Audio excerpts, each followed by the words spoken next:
Hey guys, Tammy here. So, bookcase here, which you'll state in your quest.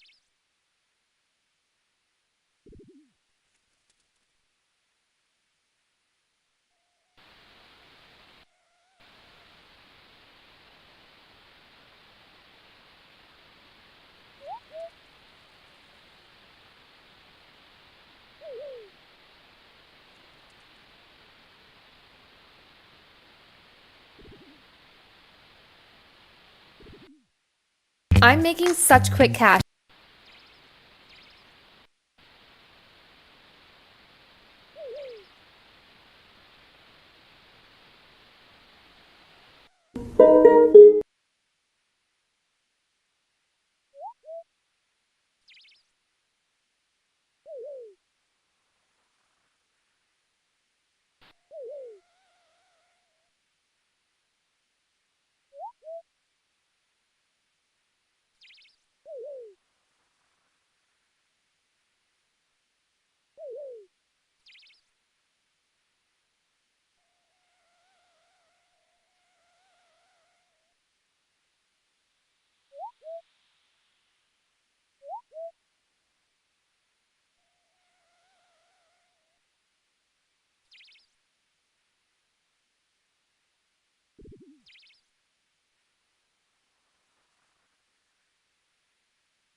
What do you feel in your body when you hear the term white people?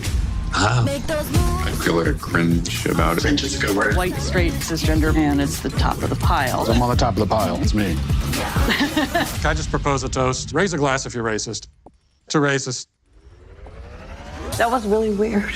Don't deny that you're racist. Try not to be racist, but also don't realize that you're. Until we're willing to talk about these things, healing can't really begin. My daughter's 4 years old. She's still watching Disney movies and choosing a white princess Have you talked to her about that? all the time.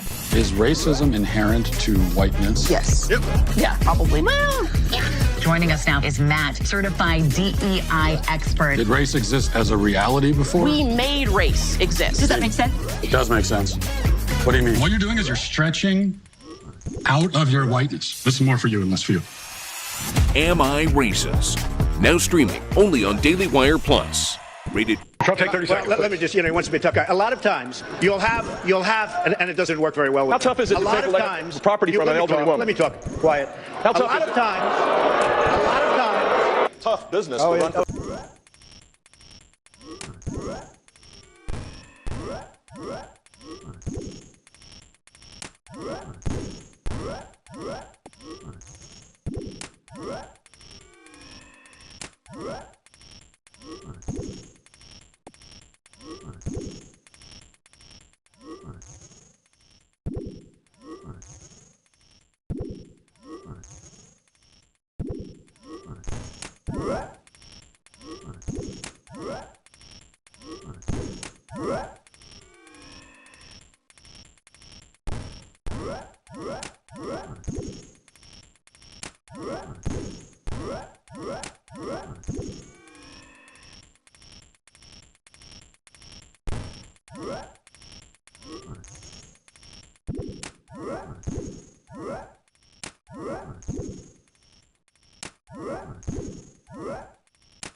Right.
Oh my god. Nah.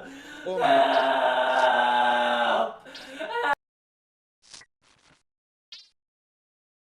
god. Oh my god. Nah.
What if I told you that you could block all ads or get paid to see them? My name is Brandon Moore. I'm an engineer here at Pi, and I've been here since the beginning. Once you install our ad blocker, you will be able to see how much exact screen real estate that you lose to these ads on sites that you see and visit every single day. My role at Pi is that I am one of the engineers that build the backend systems to make sure that you get paid for the ads that you see. We are trying to change how people interact with the internet. At Pi, we give our users the power to either block ads or get paid to see them. It blocks ads on all websites, including Google, Amazon, Reddit, and YouTube. And we also block ads on Twitch. Trust me, Pi will transform your online experience. Check it out today.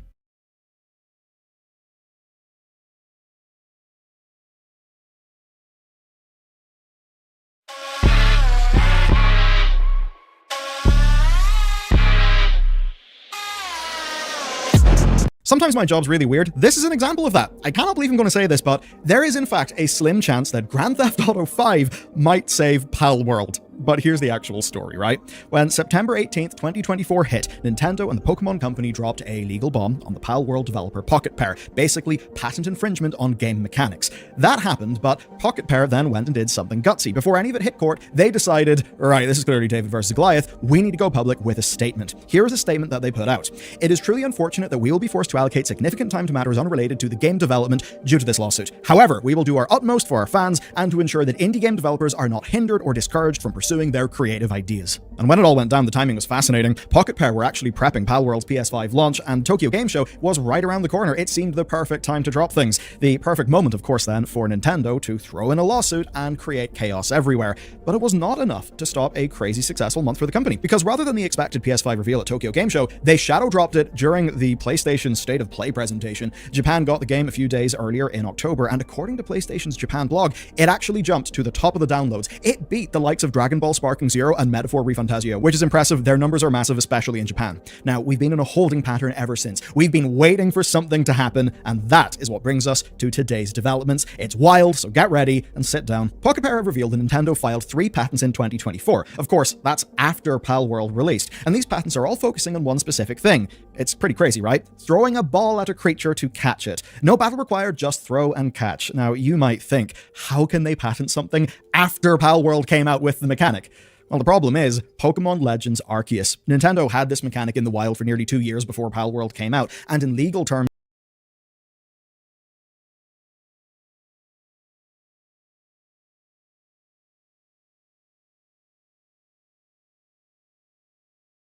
when America rejects the message, I think that's what's happened, by the way. Like, people have been fed up with being told what to think. Box office bombs and dying movie theaters. Non-existent social influence. The mystique of the Hollywood celebrity has been dead for a while, but it was made official a couple weeks ago when America gave one final notice. They're done with the messaging. No, the final notice is going to be when the Diddy list gets leaked, and then you find out that half of them were doing some weird shit, and then they put them in jail. That's when it's going to be over. I cannot wait for that day.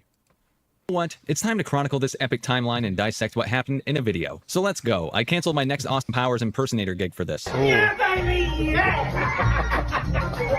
Politicians in 2024 still thought celebrities were effective at change the same way music changes a scene. Down. You deserve to be punished. Don't you, Mr. Wood? Paid celebrity speeches at political rallies peppered the landscape. It's crazy how popular that was. And I think it's amazing to think that it's so easy to get people to go along with this shit just by having celebrities endorse it. It's like the disrespect to the audience is incredible. The voters. It's like, well, hopefully if you have somebody who sings for a living tell you who to vote for, then you're going to go do it. No avail. As it turns out, getting an endorsement from an Avengers cast that peaked 10 years ago didn't have an effect on voter habits. In Rachel Zegler's outburst, shitting on half her potential audience, might have been a hilarious new chapter in someone's imploding career, but no one's losing sleep over it, except maybe the heads at Disney. Yeah, he's probably having a bad time. This is the guy that's in charge of Disney. Huge swath of people, including Hollywood and the entertainment industry as a whole, seem to be realizing that which we've been talking about for a while now. People are rejecting not just celebrities, but abandoning entertainment that's injected with messaging. An actor endorsing a politician makes sense as we approach the year 2025. The reason why people think it's fake is because all the actors endorse the same person. And so, like, I'm just going to give you my opinion. Is that I see all these actors, like you have this Harvey Weinstein weird shit happen. You have this Epstein shit happen. You have this Diddy shit happen. You have like all kinds of other things get leaked that are like weird in between. And like all of these people have like, there's all this constant weird, creepy shit going on. And then they're all going to get together and talk down to me about who I should vote for. Fuck no, I don't want to hear from them. That's the last person I want to hear from. Of all the things I don't want to hear from, that's at the top of the list. They don't even give a lot of reasons. Yeah, and they're trying to be like, this is the Avengers. Like, I thought Thanos was better anyway. Fuck it. I say it. I agree with Thanos. He was right. A person who'd want to do either profession is probably a narcissist. No one wants to hear what they have to say, but they'll let you know anyway. A celebrity can tell someone how to act and not realize that their audience become Buzz and Woody if an adult Andy opened incognito mode for a third time tonight. You got a friend in me. Uh-oh. No one wants to listen to something inauthentic, and that's how people see the Hollywood type of celebrity. Because they're all fake. That's the reason why. And this is why people hate a lot of streamers too. Is that, and we've been seeing this happen with streaming, is that streaming has become increasingly more fake as well. I think it was really bad during COVID when everybody had to have the same opinions. Now it's gotten a lot better. But like, it was really, really bad then. And I've got to be honest, there is nothing that I love to see more than one of those rat streamers that pretends to be a good person get exposed for being an absolute fucking psychopath. That is, ooh, it is good. I love it. Name one? I don't need to. Actually, what was that one guy that said he's going to bash his girlfriend's head into a wall? Like, that's a good example. Like, he got exposed. Ratsu? Yeah, Ratsu's another one. Fuck, let me think. I'm only going to do people that have... yeah, Ellen. Exactly. That's not a streamer, though. Hello, everyone. This is Joe Kudla, founder and CEO of Viore. And today I'm going to walk you through some of the details of one of my favorite pants, the AIM pant, which I'm wearing right now. I love this pant for several aspects of my life. Golfing, traveling, wearing to the office, and really just wearing any time it's a little bit warm out there, given how comfortable and lightweight this fabric is. The AIM is made with a premium lightweight performance fabric with 4-way stretch for a full range of motion for whatever the day brings. We constructed the fabric with a really cool textured yarn that gives the pant a nice heathered look. We included 2 zipper pockets on the pant. One is an invisible zipper at the side seam on the leg, which is perfect for securing your phone or personal belongings. And the second one is more traditional, located at the wearer's back right pocket. The fit has plenty of room through the waist and the hip area, but has a tailored leg shape that gives it a nice, versatile point of view. So thanks for listening. I hope you love your AIM pants. They become one of my go-to staples in my wardrobe every day.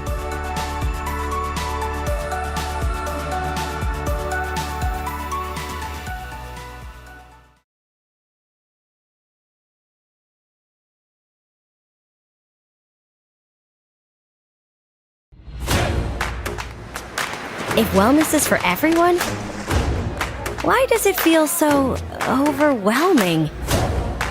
At California Gold Nutrition, we're changing that.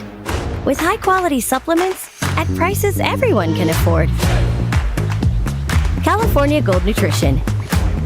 Premium nutrition without the price. Shop now at iHerb.com.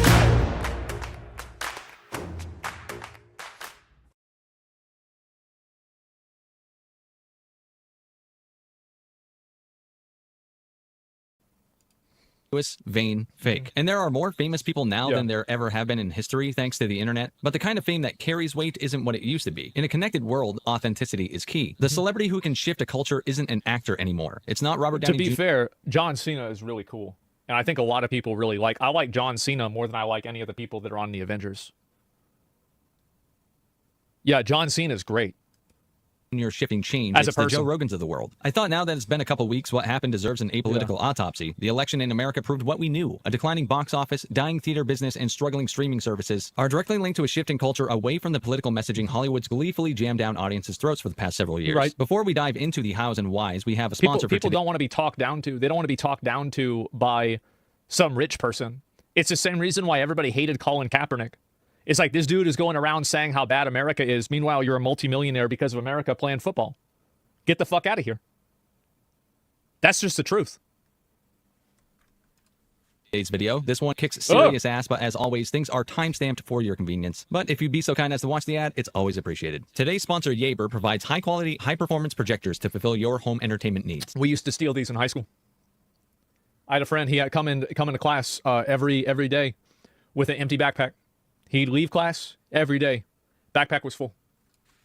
Yaber is a bold, like young, 7. up-and-coming company that's already reached 2 million customers in 120 countries, thanks to their projector's reliability and performance quality. Nothing can replace the theater experience, but with the projector, you can come extremely close. Yaber sent me one of their K3 projectors to test out, and this thing has fully changed our home entertainment experience for good. First impressions, I appreciate the quality packaging. It feels like you're getting a premium product. It was a lightning-fast setup and very user-friendly. Plug it in, turn it on, take off the lens cap, use the built-in Google TV, or simply screen mirror your phone, and bam, you're up and running. And then the startup quickly autofocuses the screen for you. After that, I put on one of my favorite movies, and away we go. The projector is silent, the visuals are clear and full HD, and the audio is powered by Dolby and 30-watt JBL speakers, which sound fantastic. Simply said, it's provided so much fun having this kind of theater experience at home. Like We're changing our $400. living room setup to accommodate this as our primary movie source from now on. Side note, I play music as a hobby, and I've used JBL speakers before, so I know their quality, and it's the same high-quality JBL experience here too. Yaber projectors also use what they've called Nova Glow, next-level projector performance that achieves a better and brighter viewing experience. They offer multiple projectors to suit your needs, 700. including the one I reviewed here. If Yaber piques your interest, they're available at my link in the description or Amazon, of course. Thanks to Yaber for sponsoring this video, and now back to it. Disney is the biggest name in the film industry, so following trajectories of their most valuable intellectual properties means to also follow a trajectory of rejection. As soon as properties like Star Wars and the MCU saw a healthy dose of modern culture injected into their storytelling, both declined in quality to the point where leaks exist that they internally think Rey is their most valuable Star Wars asset. Somehow, though, That's crazy. They really think that? That's like having your safest grenade. Like, I don't know if that's a good way to look at it. they mean it unironically. They have Darth Vader and Grogu, but, you know, Rey. But I digress. Right. Over the span of a decade, we dealt with terrible writing with Mary Sue's like Rey, to real-world defense from the media with cries of various phobias towards fans, revealing a through line from Last Jedi in 2017 to Disney's apology this year with Deadpool and Wolverine. And there's so much that happened in between those two movies, it's hard to pick a low light. She-Hulk is definitely up there, but Disney wasn't alone in producing something with the hand of DEI on it. Rings of Power, anyone? Yes, there are hundreds to pick from across the industry, but that's a personal anti-favorite. The landscape of film changed so rapidly, it was jarring. While this was happening, celebrities had social media IV'd into their veins, seemingly never taking a day off from explaining to us why we're wrong for disliking their shitty movie, who to vote for. Yeah, people don't want to be talked down to by a celebrity. Like, that's it. It's really just that simple. I don't know why people can't understand that. Like, here's the thing, it's like, if you're a celebrity, you're an actor, like, that doesn't really give you any sort of, like, real insight into politics. Like, now, there are actors that are involved in politics, like Arnold Schwarzenegger became the governor. Apparently, Kane, is it Kane? The wrestler became a mayor. But I don't want to just hear from somebody talking about this for no reason. Trump became president. Yeah, Jesse Ventura became he was a wrestler, he was an actor. And yeah, he became a governor of Minnesota. So it's not that people don't care about what somebody says, but like being a celebrity doesn't give you an insight into politics that's unique. Or what current event was the most important thing, and you're a bad person if you disagree. And that's what one of my favorite things was about the Israel-Palestine thing, is that all of the actors that are trying to, and like social media people that are trying to virtue signal on the right side, constantly getting it wrong. Like, because they don't know, like, what can they post to, like, what's the right thing to say? Oh my God, that was fucking funny to watch happen. So, an escalation of shitty movies and narcissistic behavior from those starring in them has led us to this moment. The people of Hollywood came out in droves to endorse their favorite candidate, while one candidate got mostly lesser-known stars like, say, Kevin Sorbo, and the straggler big name like a Dennis Quaid. The other got the fucking Avengers, and nearly every major current star walking that P. Diddy-style Wild West that is Hollywood. Well, it's very obvious that it's one-dimensional, right? I think anybody can see that and know it. Let's go! He's Jeffrey. Let's go! No, I don't think so. That character It's like you're going to have a bunch of rich people that are like multi-millionaires telling you that immigration isn't a problem whenever they live in a mansion that's in like a fucking island. For sure. For sure, thank you. Well, fuck it, it's still goated. Endorsements flew in from across the entertainment landscape like it always has, and the movie and TV business kept up its end of the bargain. Hell, even former pro wrestler turned former steroid specialist Dave Bautista got in on the action, with his own social media rants. Every endorsement reeked of greed, ego, and self-righteousness. Naturally so, because that's what they embodied. Every nicety was clearly paid for, even though these people were already saying these political bullet points because it got them their social credit amongst their peers and potential bosses. Yeah, of course. The reported $10 million that Beyonce was paid should give a good idea how much, say, the Avengers were paid to do it. That's insane. $10 million to have Beyonce talk at a Kamala Harris rally. That's a lot of money. Yeah, holy cringe. Yeah, fuck, they're Diddy-crats. Yeah. You're the result of immigration, you idiot? Yeah, I am, because we came up. Yeah, we did. Yeah, and I feel like that didn't really turn out too well for Native Americans. I feel like that was really not a good outcome for them. Yeah, didn't sing? Yeah, exactly. Wait, she didn't even sing? Damn. Ninja Turtles in Hero Wars. The legendary RPG Hero Wars welcomes new heroes to the battlefield. Unleash their full power in thrilling battles against sinister monsters. Unlock a unique hero during the event from December 2nd to 21st. Play Hero Wars for free now. Available on PC and mobile. Also a fucking lot. It came off as self-righteous. Instead of urging people to get out and vote, it was to get out and vote for specified Loud candidate. white man for Kamala? Damn, bro. Whenever I see this, I always wonder to myself, I'm like, is this the way black people feel when, like, people try to tokenize them? Is this kind of like how some of y'all feel? Like, I wonder, right? Or like Hispanics or like Latino people. Is this how y'all feel? Because I saw this, I was like, it's kind of weird. Like, it didn't really bother me that much, but I was like, it's weird. Yeah? Oh. That they deemed best for you. Yeah. Well, if your pick for president loses, I advise you not to follow in Rachel Zegler's footsteps. What'd she do? Who's Rachel Zegler, you ask? Don't give me an excuse to play the best B-roll of Zegler cringe in town. I'm a narcissist. Original cartoon came out in 1937, and very evidently so. Okay. There's a big focus on her love story with a guy who literally stalks her. Yeah, girls love that. They love that shit. You go look at Twilight. What are you talking about? Yeah, they're really in a weird, like, we trying to act like this is something that girls don't like. Girls love weird shit like that. The only thing that would have made it better is if the person in Snow White was a bear and not a human. Oh wait, they did that. It's called Beauty and the Beast, and it was really popular. It still is. Now that would have made it more popular. A big beefy bear. Yeah, exactly. Weird. And then it became like, I will elbow everyone out of the way to play the part. That people will assume is a love story just because, like, we cast a guy in the movie, Andrew Burnap. All of Andrew's scenes could get cut. Who knows? It's Hollywood, baby. I say, if I'm going to stand there 18 hours in a dress of an iconic Disney princess, I deserve to be paid for every hour that it is streamed online. And we absolutely wrote a Snow White that is not going to be saved by the prince. She's not going to be saved by the prince, and she's not going to be dreaming about true love. See, this is like, whenever I see something like this, I always think to myself, I'm like, man, I wonder what your last two relationships were like. What's your relationship with your dad like? You know, like, because that's what I always think about. Because I feel like people that have these, that act this way, I feel like in a lot of cases, it's like this like chip on their shoulder, unresolved personal trauma, something to prove, you know, that kind of shit, right? They're taking a movie so seriously. Yeah, exactly. What's wrong with wanting to be saved by a prince? Well, what you have to understand is that for some reason, society has brainwashed girls into thinking that being a traditional housewife and being a mother is somehow lesser than working in an office. Anybody knows, if you've been raised by a stay-at-home mom, which basically I was, that how enriching of a good thing that is. But I guess these people didn't have that happen. Yeah, yeah, exactly. And so it's sad. It really is. It's real sad. Family principles? Yep. dreaming about becoming the leader she knows she can be. Ooh. As that reminder informed you, Zegler isn't new to saying the correct right-think talking points about her own films, as well as whatever personal hills she has to die on in real life. After her chosen candidate lost, she posted on Instagram what she I found myself speechless in the midst of this. Another 4 years of hatred leading us towards a world I do not want to live in. Leading us towards a world that it will be hard to raise my daughter in. Leading us towards a world that will force us to have a baby that she doesn't want. Jesus, I shouldn't be shocked, but I am. I'm heartbroken for my friends. Then go to Mexico, go to Canada. Get out. You don't like it, get out. Or do a better job in the next 4 years. Yeah, then leave. Like, yeah, if you don't like it, that's fine. She doesn't have a kid, I don't know. Was poetic, but was actually YouTube fodder. She concluded her rant by saying she wishes anyone who doesn't agree with her political leanings never know peace. As soon as it was did she really say that? What she probably thought was poetic, but was actually... I support Ethel Cain. I don't know who that is. A statement more than anything. May Trump supporters and Trump voters and Trump himself never know peace. Here's what's really funny about this. Is that you paint these people out to be racist, psycho, terrible, awful people.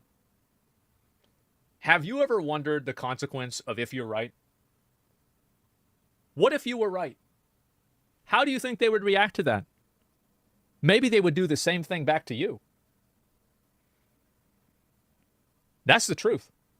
Is that they grab the mirror, and this is what happens. Is that I think that people have kind of we're taking the fuck over. I think that they are, and they should. No, and here's the thing: is that I just think that it's ironic. Yeah, keep calling us racist might just act racist. Yeah, you want to call people terrible, eventually they're going to act terrible. YouTube fodder. She concluded her rant by saying she wishes anyone who doesn't agree with her political leanings never know peace. As soon as what happens when somebody says that about her? Was posted, it blew up online, grabbing headlines and making sure Disney's live-action Snow White gets delayed yet again. I'm certain of it. No, but delayed or not, she was forced to issue an apology, which was surely written by her agent, a confidant, or just Disney's PR team. The apology actually uses capital letters, after all, not exactly her style. Yeah, so she didn't write it. And I'm sure the people at Disney are losing their collective heads. Rachel Zegler, a person who desperately needs good PR and a hit film, but can't help herself. A Gen Z They just kick her out. Just get rid of her. That's what they should do. Just get rid of her. Like, I mean, if she causing trouble like that, just get rid of her. She's not bad looking, which sucks. There's plenty of dumb, pretty girls. There's a lot of them. They just get another one. Zegler's situation and the reaction to it is a microcosm of how people feel toward the modern actor. The frequent teeter between indifference and annoyance, let alone listening to what they have to say about who to vote for. Zegler definitely isn't alone in making a fool of herself like this, but she is the latest and best example because she's the lead actress in a major upcoming motion picture who runs around spouting the most cliche right-think talking points like they're on a Dave Bautista level of steroids. Other notables from our side... I think this is true. Yeah, I think he's right. Of geek culture losing their minds are Mark Hamill, who decided to leave Twitter for the week or so. Did he finally leave Twitter? Did Mark Hamill actually leave Twitter? Yeah, he'll come back. I bet. I don't know. The activists run Hollywood. They can't get rid of her, I don't think. They're going to run Hollywood until they lose money, and then they're going to get ran out of Hollywood. That's what's going to happen. The moment that this stuff doesn't make money and it causes them to lose an amount of money, because they're going to be okay with losing money to an extent, right? But there will be a bridge too far. And it's going to happen soon. He'll be able to handle it. And Jimmy Kimmel, who took to being the example of the fall of late night and nearly broke down in tears. Now that we're all caught up, we can see exactly why all this happened. It's been covered at length at how actors have lost their mystique since their introduction of social media. Yes, it's the fall in line message of Hollywood that's pushed people into apathy. The perception of actors has shifted over the past couple decades, even heavier in the latter, and they carry a lot less cultural weight than they used to. So here's the reason why. It's that celebrity culture has been democratized. Whereas back in the 70s, let's say, if you wanted to be popular in media, you had 3 ways to do that, and you had to have people that were gatekeepers. I mean, that's where you get the memes of the casting couch, right? It's because you had to let somebody had to let you into the space. Where it's now anybody can go on the internet and get really popular just by doing things on the internet that other people like looking at. And so what people have seen happen is that the authenticity of that is oftentimes a lot more appealing than what seems to be a fake persona put on by Hollywood. And I think that's really what the difference is. And now you have celebrity culture that's been totally democratized. And you also have people that are able to discuss it. And I think also another big reason why celebrity culture has gone down a lot is because income disparity has become a bigger issue. Class consciousness has become a much bigger issue. So now when people see some super rich Hollywood actor talking down to them or saying that they're stupid or something like that, or, bad or whatever, or oh, I'm so afraid to be in America. Well, yeah, I'm afraid I won't be able to pay my rent this week or this month. What are we talking about? So this is what I think happens the most. It's because people's standards in entertainment has gone down. Yeah, a little bit, right? But overall, I think that's what happens the most. It's simply best not to say anything. Well, I don't know about that entirely, but I think in a lot of cases it definitely is. But yeah, I feel like there's been a lot of components, and one of them is absolutely inequality, excuse me. What I don't get is that you said you don't have a political direction, but you support, but you only make liberal bashing. No, I've shit on plenty of people. And also, I don't like, so basically this is what I don't like. I don't like forced messaging that you can't fight back against. Forced dogmatic thinking that doesn't allow critical thought. And I think that right now there's a lot more versions of that are left-wing. I think that, for example, a right-wing version of that was they're eating the cats and dogs about the Haitian people. And I fought back against that a lot. And I got a lot of people mad at me for it too, because I thought it was stupid. What I really hate is when you don't let people think for themselves and you tell people what they can't think. That's what I don't like. And right now, I'm going to be honest, there's a lot of left-wing people that do that, and there's way more of them. Media factor is one thing, but another is the nature of the theatrical experience. It's well documented that the theater industry is reliant on the big budget movies just as much as the movie studios. And with budgets ballooning and audiences flocking away from run-of-the-mill message-infused trash, two industries need a simultaneous revival stat. They have no box office stars anymore because the industry is so reliant on properties. Most stars in today's world are only stars so far as they're attached to a well-known character. There aren't This is really actually a really good point that he's bringing up. Yeah, this is a super, super good point.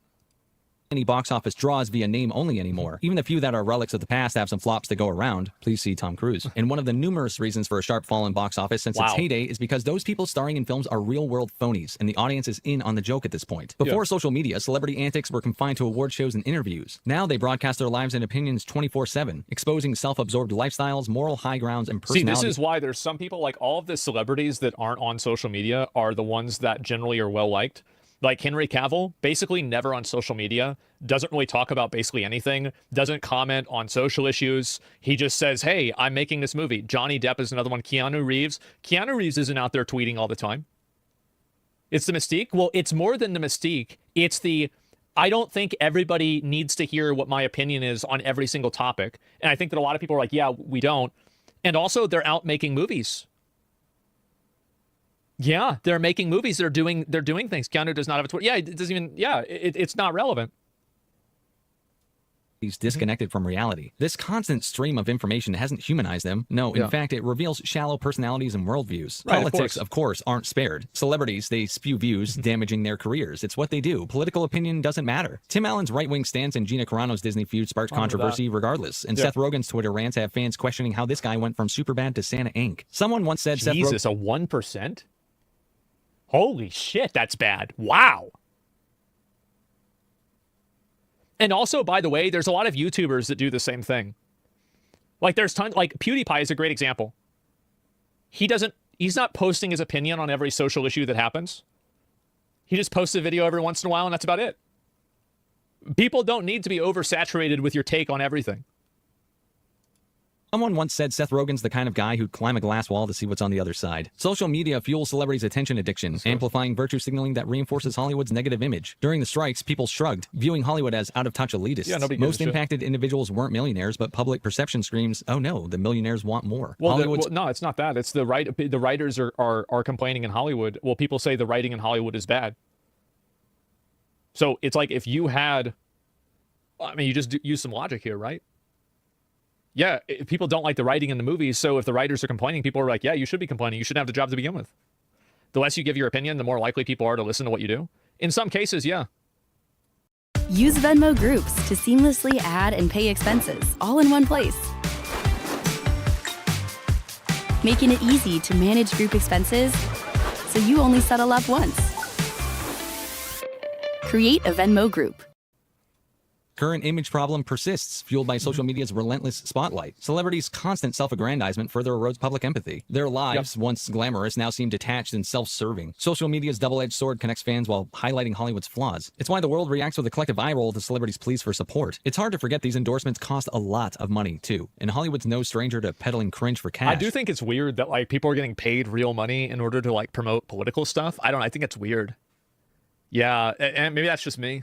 Case in point, MGM's founder made his fortune backing Birth of a Nation, a wildly racist film. Birth of a Nation was the first film ever made, and big surprise, it was about the KKK. Guess who the good guys were?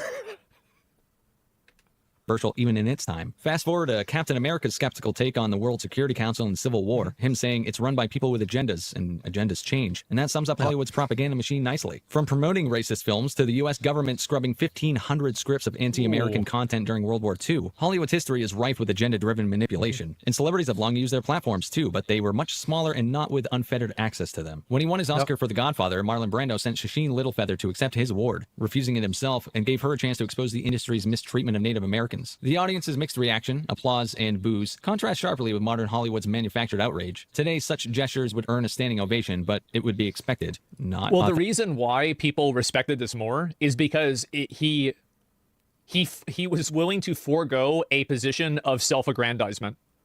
The reason why a lot of people don't like what celebrities do nowadays is that nowadays he would bring this girl up. Not Marlon Brando, but somebody doing something equivalent, would bring this girl up and have her stand behind him while he accepts his award or something like that. It's the ego that's attached to it. It's the pride. Authentic. Also, hilariously, some of Little Feather's family came out to say she was a fraud and not actually Native American. Just want to throw that out there. Going back to what's authentic, these celebrity endorsements get a collective hand wave from people because they come from a source of inauthenticity. Yeah. Professions like actor and musician are still high on the list of childhood dream jobs, but content creator, TikToker, and YouTuber are taking over. The reason why is because it's pretty easy to be a streamer, right? I mean, like if you work, like if you're Joaquin Phoenix, you've got to work you're working your fucking ass off making the Joker, right? Like that shit was no joke. Like he had to lose a bunch of weight, or like fucking what's his name? Like there's tons of other actors like I don't know. Like I come up with a bunch of them that like put a ton of work into their acting. So Christian Bale, that's what I was thinking of. Yeah, Christian Bale, good. Yeah, exactly. And so being an idiot on the internet is definitely easier than being an actor, or that kind of an actor at least. Celebrity and the desire for fame won't be leaving society anytime soon, but what celebrity is and how it's obtained has shifted. It's not the old standby examples of a rock musician or a Hollywood actor people want to be anymore. Because of the internet and the ability to have unfettered access to celebrities, a content creator is both an entertainer and a person that doesn't have to answer to a studio. Content creators and people also say the same thing about content creators too. They call them fake as well. Like that happens as well. Like it's not like content creators are like immune to this. It's just that it's like the newer version. Don't have to say the right thing like a celebrity does. They don't have to fall in line. So podcasters and TikTokers have become vastly more appealing to people because of the authenticity those platforms force a creator to have. The appeal is in the authenticity of the person talking. Instead of Brad Pitt or Arnold Schwarzenegger being the examples of popular male celebrities, the biggest is someone like Joe Rogan, a podcaster and cage fight commentator. Yes, which to be fair, Joe Rogan was a celebrity. Everybody, like Joe Rogan was doing stuff in show business 20 years ago.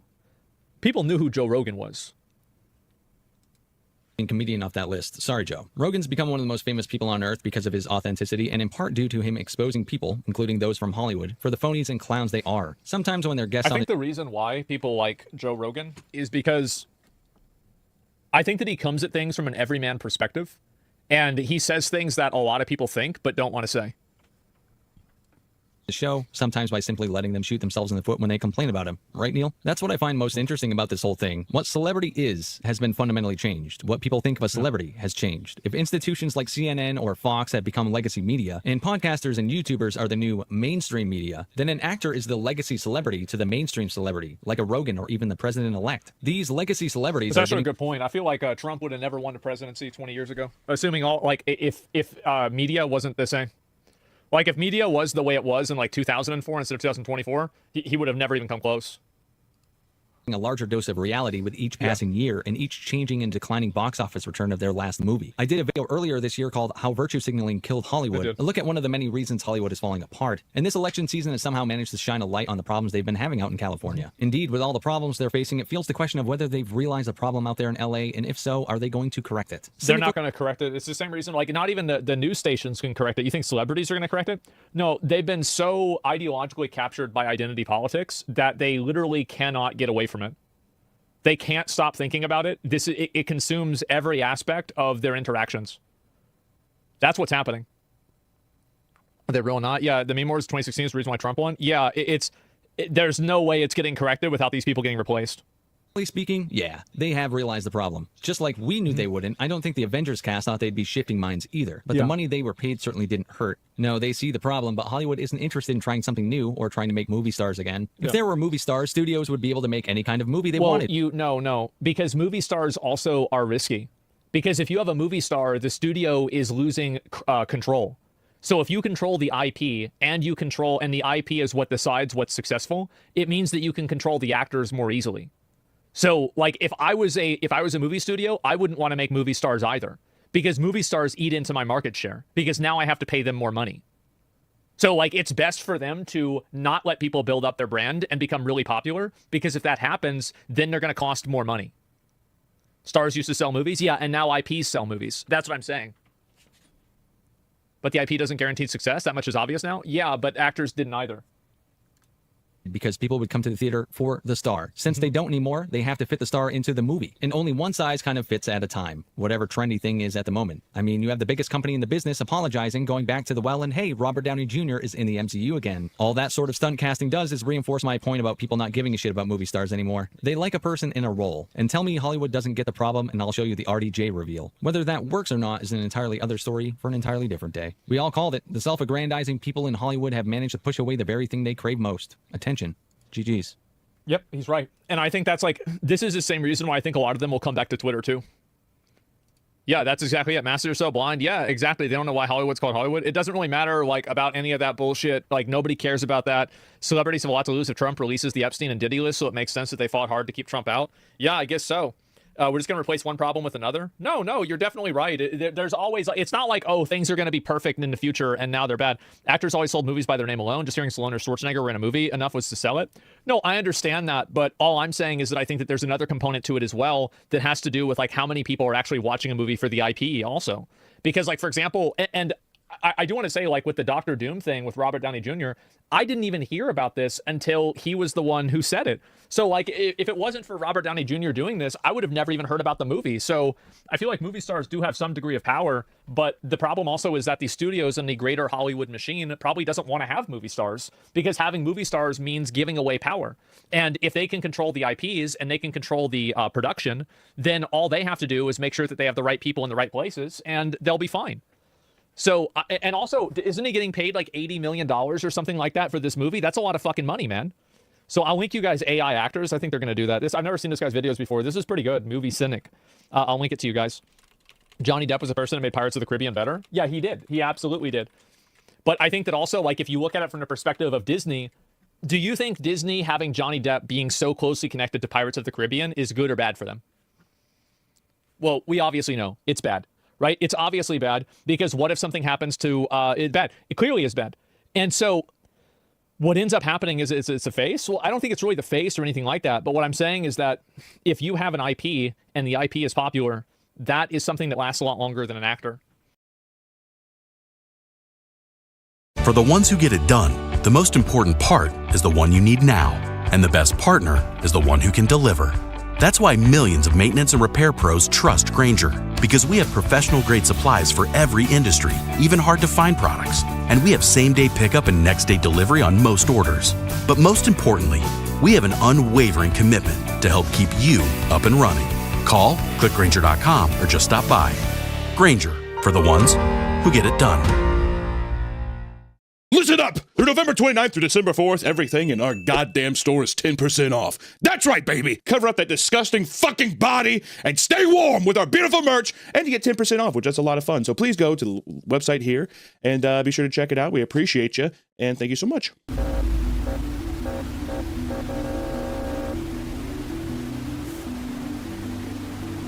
Welcome back to Creepcast. Today we have an OG. I don't think we even realized the kind of royalty that we were stepping into, because today we're reading blindly. We're reading the Diania House. Is that how you say that? Diania House? Diania, something like that. I don't know. The Diania House. I've known about the story forever. This has just always been one of the OGs, one of the classic creepypastas. We did not realize how OG and how classic it was until we started looking into it. So this story was written by a man named Eric Heiserer? Is that however you pronounce that? Heiserer. Eric Heiserer, who wrote a couple little movies you maybe heard of, like Arrival and Bird Box. So an incredibly prolific writer. I just want to read this little blurb from Wikipedia, the most trusted website on earth.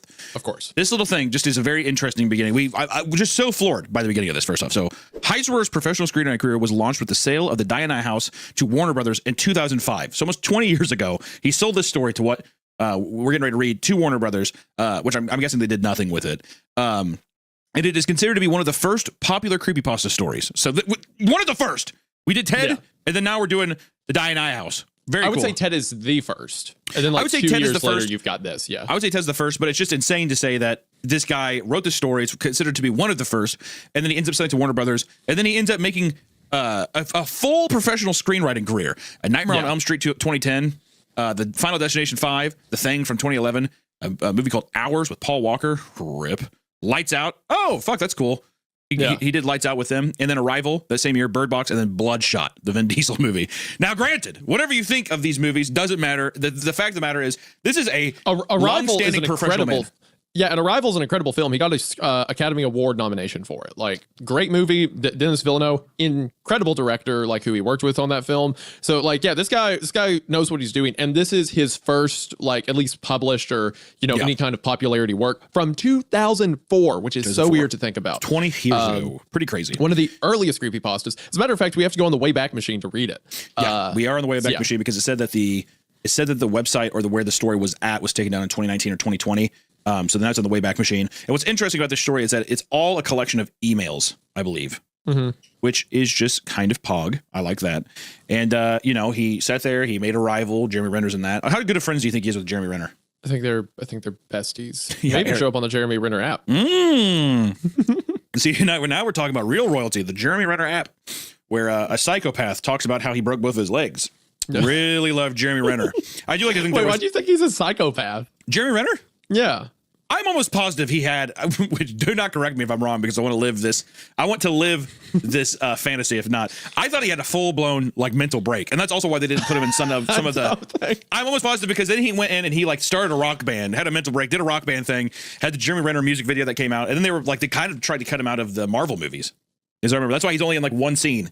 He's like in Japan for one of the in the Infinity War. I think you're completely making this up. I swear I've heard of this. I look up Jeremy Renner mental break and it's mental recovery after his accident. How his accident changed his outlook. There's nothing to do with the mental breakdown. All I'm saying is the real ones out there are going to realize what I'm talking about. I don't know what kind of seedy parts of the internet I was in, but I saw this. I swear.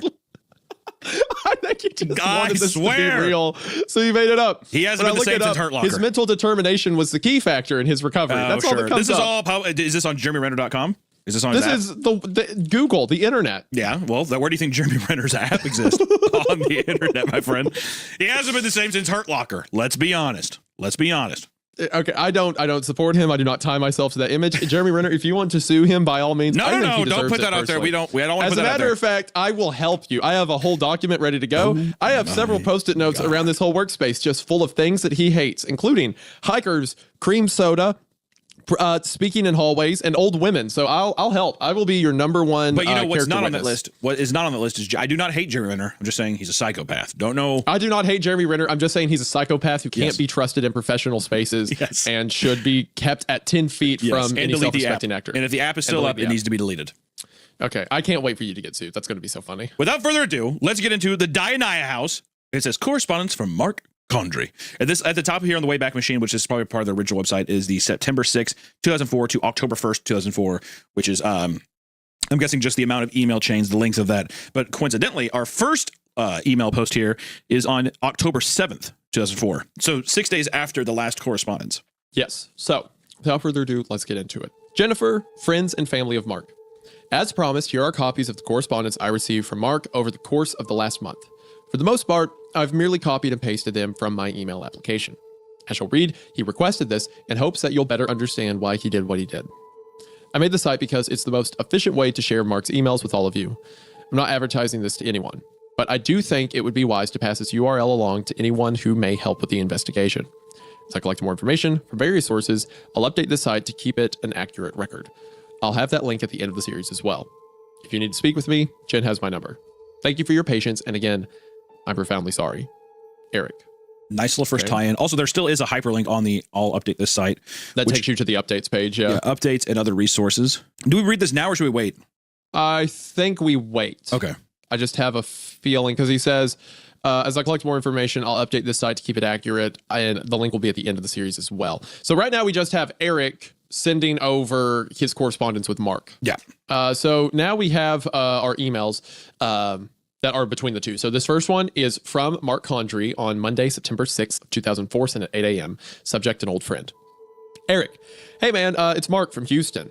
The Saturday Night Gang. Feels like a long time ago, doesn't it? What the fuck does that mean? Did you not like that? Hey, it's Mark from Houston. The Saturday Night Gang. What the fuck happened on Saturday night? I think he's just being kind of cringe. Like, I think hit the town on Saturday definitely night. Some Jeremy Renner stuff going on with the Saturday Night Gang for sure. What does that even mean? I think you know. He's putting together some apps. Yeah, we're all making apps of our lives here if you want to come over on Saturday night. Okay. Saturday Night Gang. Feels like a long time ago, doesn't it? I found your email from your website. Looks like you're out in LA now. Cool. I remember telling you should be out there doing the California thing. You still with Connie? I'm in Dallas now. I met someone who works in my building. We've been seeing each other for 2 years now. Listen, the reason I'm writing to you out of the blue is because I got this newspaper article in the mail. Maybe you got one too. It's about Andrew. Do you remember Drew? Travis would pick him up most of the time. Messy hair, sort of the fanboy type. I didn't remember his last name until I got this thing, and now it's really disturbing me. Do you know what happened? Did you hear about it already? Let me know if you have some time to talk. I can call you or you can call me if that works better. I'm going to see if I can track down Travis and Dave. A quick search didn't seem to turn up any leads, but maybe they just don't have websites. If you still talk to either of them, let me know. Thanks, Mark. Little drop-in clue here of our boy Andrew, aka Drew, the messy-haired fanboy. Something happened to him. You know what I don't like about that, though? Why not just say what happened? You know what I mean? Why do I have to do all the legwork? Well, because we're having fun. It's feeding pieces of the story to us. I know. Something happened to Drew, and now something happened to Mark. I'm holding back my complaint because also I hate the idea of some guy emailing me out of the blue, just being like, "You remember me? How you doing?" Like, dude, if I haven't talked to you in a while, I probably don't want to talk to you. You know what I mean? All right, so let me really quickly add that. Okay, don't add that. That's not even a general. Talking that shouldn't be on the list. To old friends. No.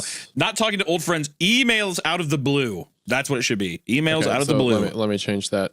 Any communication. Okay. All right. With old friends. All right. Yep. All right. Well, now it's on the list. So, hey, Jeremy, you need that? There you go. There's a freebie on me, buddy. He's like, sorry, I've updated the malware on my app. We know, you know for a fact he never updates the malware. Oh, absolutely not. Yeah. That was a mistake. Everyone's info is just in the wind. So again, this is another one from Mark Condry on Wednesday, September 7th, sent at 7 a.m. Subject, response from Mark Condry. Eric, thanks for quick reply. I didn't mean to sound cryptic in my first email. I'm just reluctant, I guess. I hadn't really seen or thought about Andrew since he stopped showing up for game night, and that was 5 years ago. That was about the time we all went our own ways, back in 99. You moved out west, I moved up to Dallas, etc. So when I got this article in my mailbox, it caught me by surprise. And yeah, I'll transcribe the thing for you. I wasn't sure if maybe you were the one who sent it to me. I'll put it into this email at the bottom. I remember him. He was never the kid with the idea. He was the kid who agreed with yours. Slowest to get the joke, usually. Laughed the longest. That's Andrew in a nutshell, yeah. At least that's how I remember him. He got on my nerves sometimes, but damn if he didn't love being part of the gang. He'd ask for some poker chips on card night, or borrow dice from my bag, that sort of thing. Whenever we played Tecmo Bowl on your Nintendo, he always wanted to be on my team, which would have been fine if he was any good. I haven't heard from Travis or Dave in years. They fell off the radar about the same time you did. None of us made much of an attempt to stay in touch. It was just one of those things. That's okay. I wasn't trying to point fingers. It happens. But I was hoping you had already heard about Andrew, like you've gotten a copy of the article. I still haven't been able to get a number or email for Travis or Dave. Maybe they know more about this than we do. Andrew usually hitched a ride with Travis most of the time. It was on the way home for Travis. Didn't Andrew live with his mom? Like in an apartment? And his stepdad was a real estate broker. Had that one house way out past Highway 6. Do you remember that? Andrew was scared to death of that house. Here's the article. There's a photo of Andrew with it. Looks maybe like his driver's license photo. Still had messy hair. Gunman shoots 2, kills self at Boise restaurant.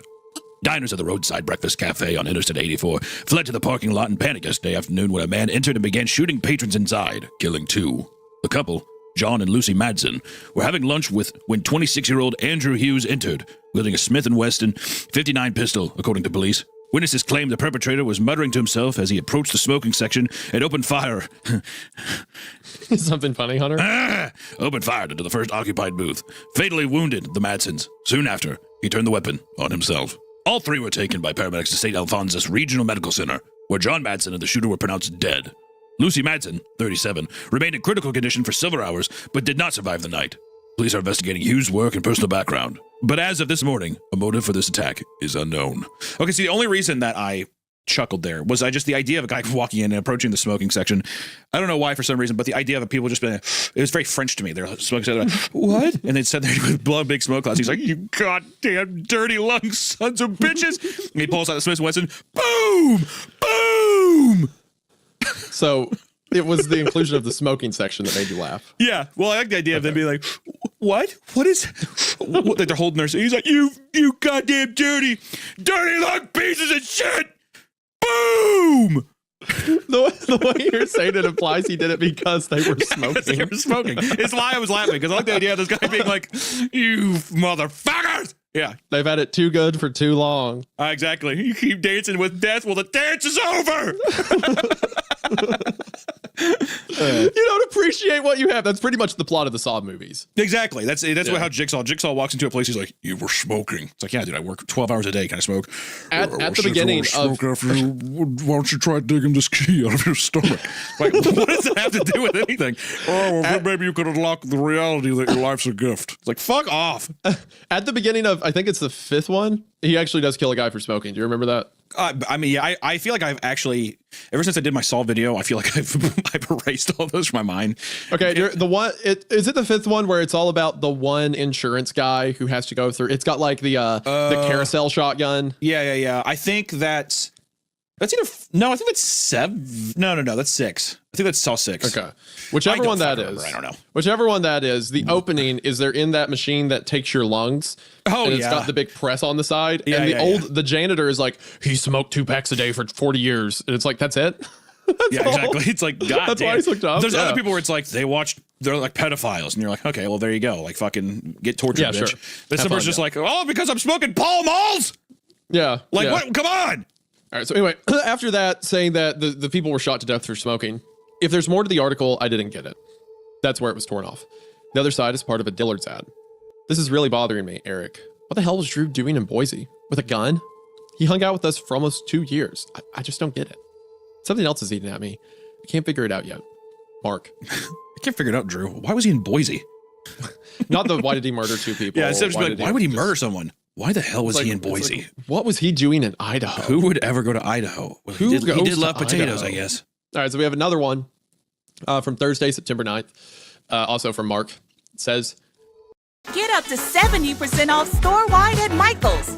Shop Black Friday deals on thousands of items from Christmas trees to craft supplies. Score free supplies with these epic BOGOs. Plus, earn rewards while you save. Hey, I know how you feel.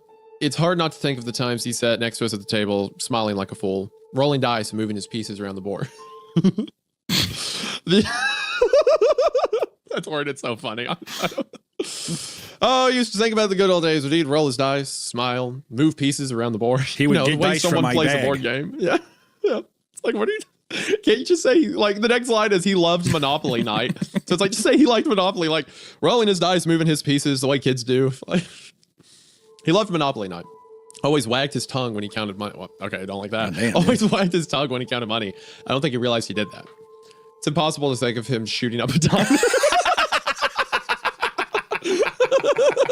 That's funny. Hold on, let me read all that at once. Sat next to us at the table, smiling like a fool, rolling dice and moving his pieces around the board. He loved Monopoly night. Always wagged his tongue when he counted money. I don't think he knew he did that. Possible to think he shot up a diner. So good. There's no return address on the envelope? No, but the postmark is Idaho, not California or Texas. Not sure if you've already considered this, but it's possible the whole thing is fake. Some sick practical joke made to mess with your head. You can get newsprint paper for. Yeah, I've considered it. I didn't tell you this earlier, but I called up St. Alphonsus and asked if they had a patient named Andrew Hughes admitted in the last month and no record of him. Asked if it would show if he had been pronounced DOA, and I got transferred to ER where they keep paramedic records and info on all DOAs. They have him listed. He showed up on August 28th, died of a gunshot wound to the head, pronounced dead by ER resident at 3:14 p.m. I asked for some contact info, like a phone or address where he might be living. I got brushed off, told to call the police for that stuff. The hospital wouldn't give out any personal info, at least not without some signatures. I haven't called the police yet. That's probably the next step. Glad to hear that you and Connie are going strong. Sorry to sort of dump all of this on you. I just didn't know who else could care to listen. All right, if anything else comes with this. At this point, I'm thinking maybe Drew's mom sent it to me. Maybe Drew kept track of me when I moved to Dallas and had my address. I'm listed in the book. That would explain the logistics part. I'm overthinking things. Take care, Mark. I do like this kind of weird buildup of reconnecting with somebody over like a tragedy like this. When someone that you feel like you knew did something horrible, but there is like a little inkling of, let me ask you this. Do you think that, are we dealing with a weird kind of alternate reality situation No, I think the house made him crazy or something. Which house? The Diania house. Because there was that mention in the first email where he said, yeah, Drew's dad was a real estate agent. He had that house out on Highway 6 or whatever that always freaked Andrew out. I see. That's the Diania house, I assume. So in the 2 years, Andrew's gone to that house, or it's taken hold of him somehow, and it's driven him to the point to shoot these two people in a diner. Now, were these just two random targets, or was Drew compelled specifically to murder them? We'll find out. But I see. think it's I think I got thrown off with the whole thing of him being like, this could be fake. And I thought that it was going to be not like a parallel reality thing, but didn't know if it was something where, I guess maybe, yeah, a parallel reality. I don't know why my mind immediately went there. I don't ignore me. I think the purpose of that, this could be fake, is just to show that even Eric is like, there's no way. There's no way that Drew did that. Yeah. Which, I mean, I would be saying the same thing. If you knew somebody, your whole life, or had like they had a big impact on you in a certain part, it's hard to imagine them any other way than they were when you knew them. You know, I feel like if I got a call from Allison tomorrow that said you shot up a diner, I would I'd be like, yeah, that makes sense. Is that true? Would you actually believe that? Yeah, probably. You know what? I can't blame you. It would depend on who you shot. It would depend on what the target was. Smoking section. Yeah. Yeah, no, I would be like, Allison calls and she's like, Isaiah, she's like crying. And I'm like, was it the smoking section? Like, I would just know. Yeah. How did you know? He went straight for the early bird special section at the local Denny's. They still have a smoking section in the back, and it was a bloodbath. I would be like, yeah, for sure. Well, that seems to, he did not care for the smoking section, did he? She's like, no. He did not. If there's one thing about him, it's that he didn't care for the smoking section. Oh, so, yeah. Absolutely not. Absolutely not. Also, I will say this, over the past couple of days, I'm surprised they haven't just given each other their phone numbers. They just talk on the phone versus the email. Well, it's 2004, right? They have phones. When were cell phones, bag phones were a thing in like the 90s, right? Were cell phone, I see this goes back to my even if it wasn't a cell phone, I'm just saying like that they didn't even home phones. Like home phone numbers. Yeah. Yeah.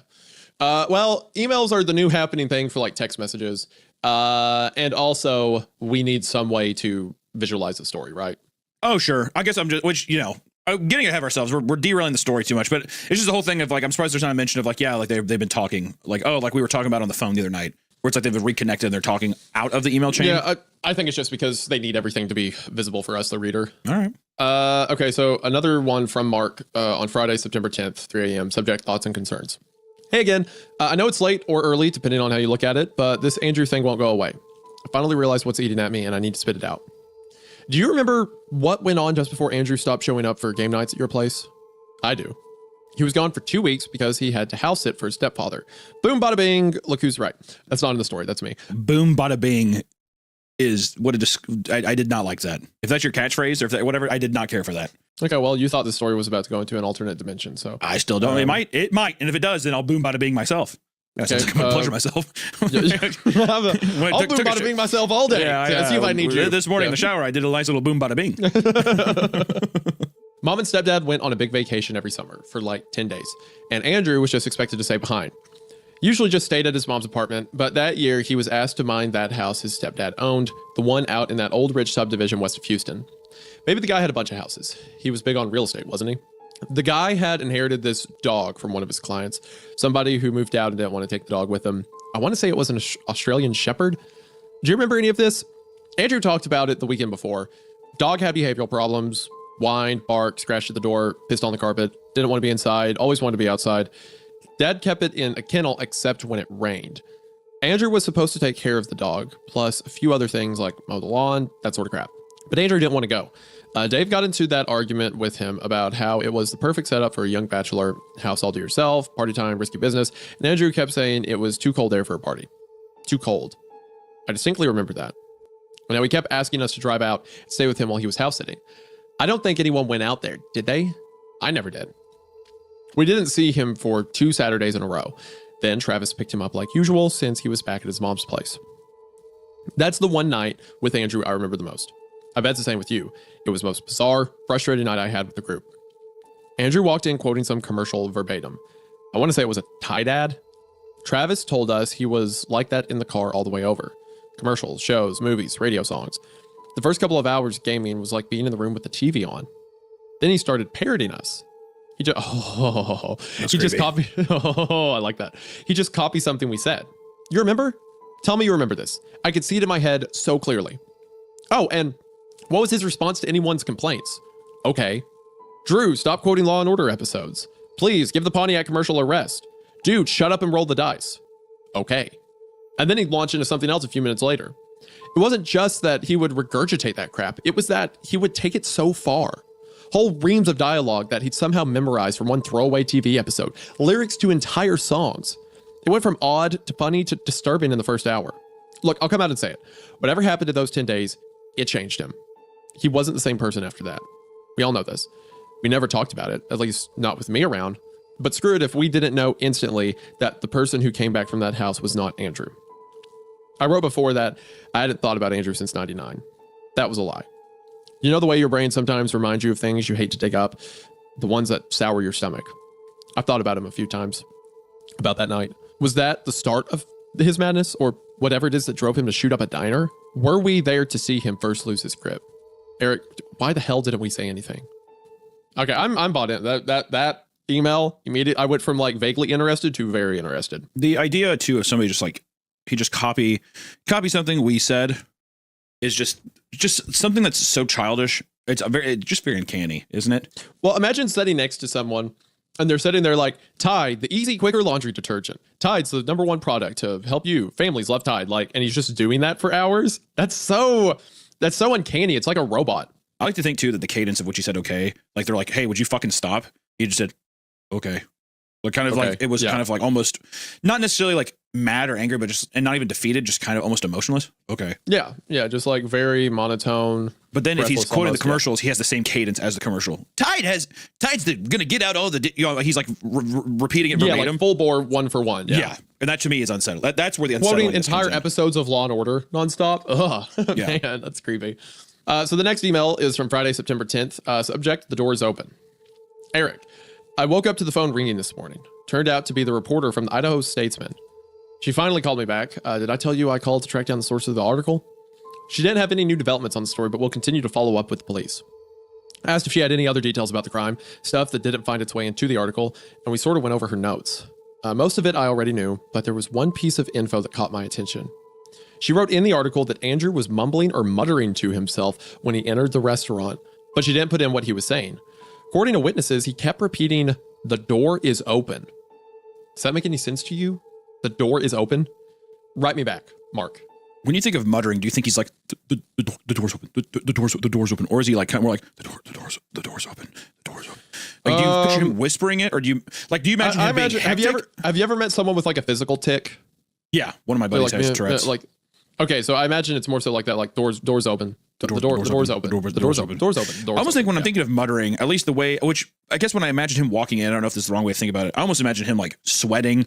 He's kind of gaunt and he's like crazed. And he's just like, the door's open. The door's open. He's like talking to himself in a weird way, almost trying to warn other people. It's almost like if you're being controlled and puppeted, right? But inside of you, you're trying to scream out and tell people something. It's that kind of thing. It's like that weird, like sifted, like lost in translation approach of like trying to warn somebody. I think it depends on what the nature of his possession is. Yeah. Because it could just be like he's on autopilot, like the door is open, therefore stuff is happening. Yeah, he could have just walked in totally casually and he's just completely on autopilot, like you're saying. Yeah. The door's open. The door's open. The door is open. We'll find out. I think we'll find out more as like a sure. Just fun to speculate on. What's happening. I will say the lapses of time or like the email chain format is really fun. I know that we were talking about, I wasn't trying to discredit earlier. I like the idea of it being able to have these lapses of time and it's just like very fatty or like very like tasty bits of information, not like these long drawn out kind of flavorful wordings. It's very like conversational. And I like that approach to the story. Like a one-sided conversation. Yeah, this is fun. I'm bought in. I'm sold. I need to know. I think I remember listening to maybe a creepypasta reading of this when I was younger, but I don't remember what happened. So I'm hyped. Looks like the next one's on Sunday, September 12th, 2004, 5:10 p.m. from Mark Condry again. And the subject is a plan. Eric, I haven't heard from you. Just writing to let you know I had a day to put some distance from the whole thing, and I've made a decision. I'm going to fly down to Houston and see if I can find someone in Andrew's family. I once rode with Travis to pick Drew up. I think I know where his mom used to live. From there, maybe I can find stepdad and the house. I've tried the Boise lead already. I called the cops and got more questions than answers, and now some Lieutenant Perez plans to call me back in case he needs more testimony from me. Like I know anything. Apparently Andrew was living alone in a rental up there, working at a Blockbuster Video. That's about all I got from the cops in Idaho, so I'm aiming for Houston. Even driving my own car and a cheapo motel, it's still going to cost me about $200 for the trip. Ginny is worried about me. She'd rather I stay and pretend the police will figure this out on their own, but I have to go down there, Eric. Here's why. I think Andrew was afraid of that house for a reason.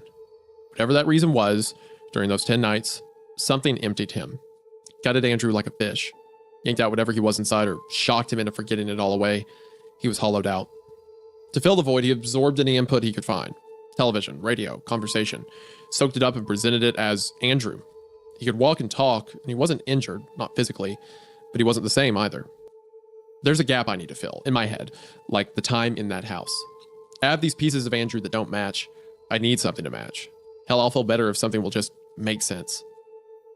I won't ask you to fly down and join me, but I could use your help all the same. I have some questions you might be able to answer. Please call me or send me a note if you know any of these. My phone is, and then we get a note that is removed by Eric. Eric has removed the phone number.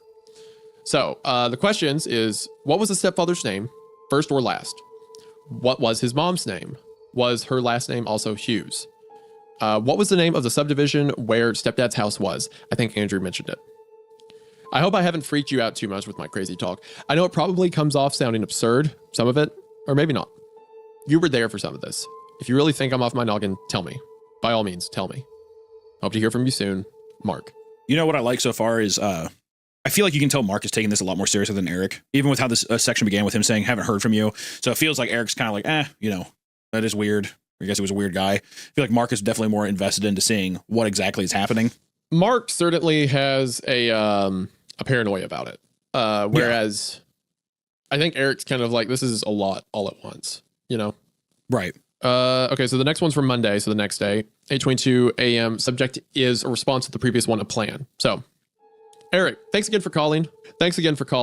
I got your email as well, and it mentions a few things we didn't discuss over the phone, so I want to add a comment or two. What I remember was what Travis told us. The time that he went to pick up Drew and had to go up to his room and get to him. This was the last time Drew gamed with us. Travis went upstairs to his room, and the kid was pacing back and forth by his bed. Everything was all neat and tucked in, but the carpet was worn in a line where Drew was pacing. Like it's all he did. Yes, I remember this too. But the way Travis told the story, like he wanted it to sound funny, but he didn't believe it was. And Dave laughed. He said, man, that dude's a broken record. And we all agreed, nodding and chuckling. Damn, we all just let it go with that. Like it was easier to write him off. Travis was the last one to laugh. He'd seen that room with his own eyes. Go. I really would, but Connie got sick last night and she's still throwing up this morning. I don't feel right leaving town with her like this. Understandable. You stay there. I'll continue to email you on this thing. I can't really talk about Drew with Jenny. She never knew him. She doesn't get why this is so disturbing. Outside of the horror that took place in Boise, that's why I keep writing you. Nobody else gets it. Hey, maybe I'll somehow find Travis or Dave while I'm in town. Mark. All right. Next, we have a very short one that is sent from Tuesday, September 14th, to Eric. Eric, made it to Houston. The drive was hell. Traffic and a persistent rattle in the trunk wore me down. The AC unit in my hotel room sounds like a submerged Cessna engine. It'll be hard for me to sleep with it on and impossible with it off. Well, at least the whole internet access bit works, and I'm able to check my email. Tomorrow's a long day. I'll be prowling Breezewood and your old neighborhood to zero in on an apartment complex I went to once. Joy. Wish me luck, Mark. After that, we have another longer email sent from Mark the next day, Wednesday, September 15th at 9 p.m. So theoretically a day after he's done research. Yeah, he's like, I had a full day of researching. Subject, lots of stuff. Eric, great news. I have a solid lead. The whole day felt like I was pulling a string from the sand, but it's pointed me in the right direction. These emails are becoming more of a journal for me to help me log my progress. Hope you don't mind. Took me an hour of driving back and forth around the Gesner and Breezewood area before I zeroed in on the right side street.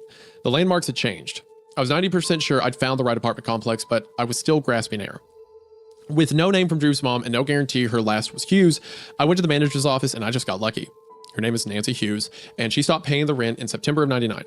Drew paid it for the rest of the lease term, which ended the following February. According to the note in the resident file, he paid in cash. Seems mom moved out or just up and left one day.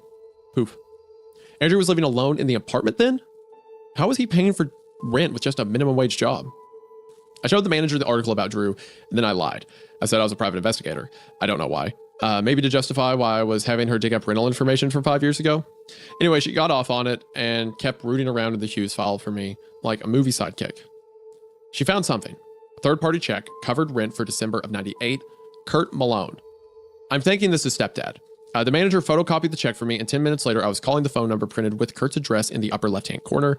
No luck there, disconnected. So I took another approach and called 411 for a local realtor service. You can do a search for contact information for a specific realtor. I remember hearing about this from a coworker who sold his place in Greatwood. Malone was listed under a little Remax affiliate office in Katy. I got that number and called there, left message. Evelyn, the owner, called me back and said Malone hadn't worked there in forever. He up and vanished, left her with all kinds of issues. She thinks he had financial problems and bailed for Mexico. I find it hard to swallow a theory told to me in stage whisper, but maybe that's just her personality. Still, that's 2 people gone. Before, I thought maybe mom just moved in with stepdad. Now, I don't know what the hell to think. The call went on for half an hour as I got to hear the HR nightmare Evelyn went through thanks to Kurt's disappearance. Halting his benefits, freezing the 401k plan, surrendering documents to the police, etc. I finally broke in and asked about the house, the one out in West Houston he owned. She got very quiet after that. It took me another 10 minutes to answer her questions about who I was. This time I was honest and upfront with her. I guess it paid off because she believed me, or at least believed in my intentions. She checked her records. I have an address, Eric. Kurt had his own home in Sugar Land. Look at this. He was renting a house from a client, way out west near Pecan Grove Plantation. The paperwork was curious, since he was supposed to be selling this place, but the previous owners had signed off on it, in multiple places, like it was no real conflict of interest. She didn't know what happened to the house after it was seized by the bank. I guess I'll find out tomorrow when I drive out there. Close, man. Real close. Well, this is just all kinds of funsies. I just, the amount of detail of going into that too, but also just the subtle nature of, as soon as he asked about that house, I like how she then re-asks him again, like, who are you? You know, there's something that it feels weird. I'm always sketched out whenever people also know of like the dangers of a place. You know what I mean? Yeah. Like, it's like no one else should know about this creepy, weird thing, but then other people do as well. It has like a reputation of being something creepy. And that's what, yeah, she goes from like being a gossip queen, saying anything that comes to mind, to like very serious all at once. Yeah. Yeah. Then all of a sudden she claims up, and then not until he reveals he's like, I'm his friend, whatever, that she like ends up helping him. First off, very cool character. Like, thank God. Man, this is sick. Okay. So the next one, we have a note from Eric that says, note, Mark was able to send text messages from his phone, but I frequently receive them late, sometimes hours after he sent them, as is the case with September 21st messages. But we're not to that yet, but that's a little bit of a breadcrumb for what's coming later. Yeah, I love that.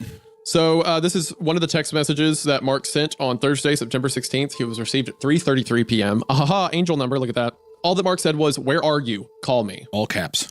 Oh, shit. And also, Andy receives that hours later, too.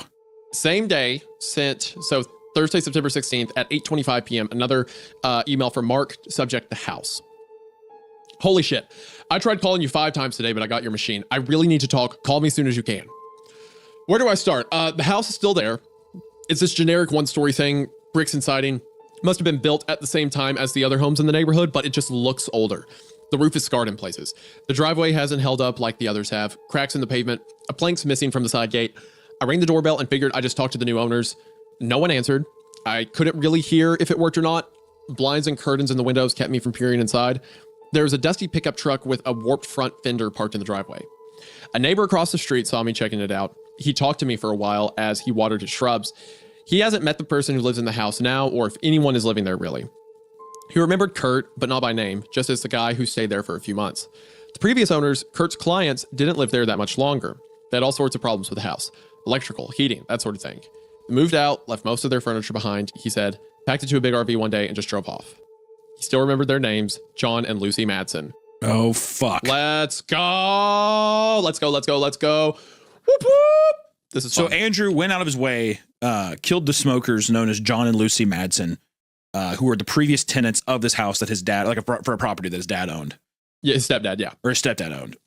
Love that little reveal at the end. Holy shit. Mm-hmm. So for whatever reason, Drew stays in the house for 10 days. Who knows what happens to him? A couple years later, he goes to Boise, Idaho, and guns them down, the previous owners of the house. And because Drew's mother and stepdad disappeared, I'm going to guess they're also dead. Yeah, I would have to assume it was a similar fate somehow. Maybe not gunned down, but I imagine that they were probably killed. Yep, the door is open, whatever that means. So the next email we have is from Mark on Saturday, September 18th. It is a response to the previous update. Hey, Eric, we're playing phone tag. When you called, I was already on the plane. And when I called back, I guess you were at the hospital again. Really sorry to hear about Connie. Any idea what it is yet? Food poisoning? Something else? What are the doctors saying? I'm in Boise now. Yeah. I nabbed a ticket from Priceline on short notice, got on standby. I left my car at the George Bush Airport in Houston. Jen freaked out when I told her. Then she got very terse, said I should do what will make me happy, and hung up. What will make me happy? I don't know a soul in Idaho. I haven't slept in 2 days. I'm charging everything to my Visa, and I have no idea how I'm going to pay it off. My watch stopped working yesterday. I've got this weird ringing in my right ear. It comes and goes, annoying as hell. I'll tell you what will make me happy. Closing my eyes and not seeing Andrew staring back at me. What are you going to do once you get there? You plan on telling the police the Madsen connection? Do you think the Madsens left something in that house that drove Drew nuts? And you killed them for it years later? Seriously, this is fucked up. Yeah, I don't know what to think. Right now, it's just a connection. They lived in the same house. The Madsens were there for 4.5 months, and Drew was there for 10 days. I have no idea what it means. I'll email you and I'll figure something out. I feel like I should pass this along to some people. I'd like to get you some help out there. Or bring the feds or something. I don't know if anyone else has managed the connection you did, and it's an important one to the case. Can I forward your emails and contact info to someone? I've been thinking about that because I was going to ask you to do that for me at first, but now I don't think I'll get the kind of help I need. Let's face it, there are enough unexplainable pieces to this thing. I'm going to get two kinds of interest, nuts and skeptics. I wouldn't mind so much the skeptic, except I get this vision in my head of some guy calling Jenny, calling my parents, calling my boss at work, looking to paint the picture of a guy who's lost his mind after hearing that his dead friend went nuts. I really haven't been totally honest with Jenny or my supervisor at the office because this is not something you can easily explain. I've been calling in sick to work, and I told Jen I had to go to Boise to attend a pseudo wake. I don't want that to bite me in the ass while I'm looking into Andrew's past. Here's what you can do for me, though. You can hold on to this stuff as evidence or whatever. If something crazy happens and I'm in trouble, use this to explain the situation for me. Forward emails to my friends or family. Maybe if they read them, they'll understand what I'm going through. I know you didn't mean to inherit this job. I'm sorry to make you do it, but I really appreciate the help. Mark in Potato Land. Do you think that you would, if your buddy was doing this kind of thing, would you try, even if, like, so Eric's girlfriend or wife, Connie, is sick in the hospital really bad. Right. Which does give it more of an anchor here as well. Do you think that there's any point of like, oh, I guess what I'm saying is there any point at all where you would be like, I'm gonna leave, or do you think that, like, would you be compelled to go and help him? Depends on how sick. If Kayla was just like throwing up for a day, I'd probably be fine. But if she was in the hospital, I wouldn't leave the hospital. Yeah, I guess I mean, because that's obvious. I guess I mean more so that, do you think that if there wasn't something there, do you think Eric would be there with him? Or just because the only thing that brings up this question to me is just a piece of conversation is him being like, well, I haven't even been totally, honest with Jenny or my boss, stating the fact that, yes, he doesn't want to look crazy to them, but also he's probably missing tons of work as well. Would you jeopardize with these kind of things, with this thing happening? Do you think that he's at least bought in with that Madsen thing? Or do you think that he's just like, this is like, I can't just like uproot my entire life and go on this goose chase? Well, Mark certainly is, right? Yeah, I'm saying if you're Eric. If your buddy was saying this, do you think that you'd be compelled enough to be like, fuck it, I'm gonna I think if I was Mark's friend after the connection to the previous homeowners, I think I would. Yeah. Assuming that I'm not in Eric's condition where I have a sick wife or girlfriend. Right. Otherwise, yes, I think I would. I think I would find a way to get out there because up until then, no. But as soon as you find out that the people that he shot to death were the previous owners of the house, now it's really weird. Right. You know? I mean, it's a major coincidence, or not coincidence, but it's a major piece of information. I just didn't know with this thing of how much do you also, with your learning that your friend is a psychopath that killed people in a restaurant, whatever, you find out like, oh yeah, he was kind of weird and he did some nutty things. And now you have a new friend who is also becoming obsessive with it. I just, from a standpoint on Eric, I just think it's a lot going on right now, even if it is compelling stuff. It is, but putting it this way, yeah. If tomorrow you shot up a diner for smoking, like as any good Christian would, and then I get a call from like Harry or something that's like, I found this Latin book under the floorboard of the bedroom. I'm flying to Kansas City tomorrow. Yeah, I don't think I have to investigate.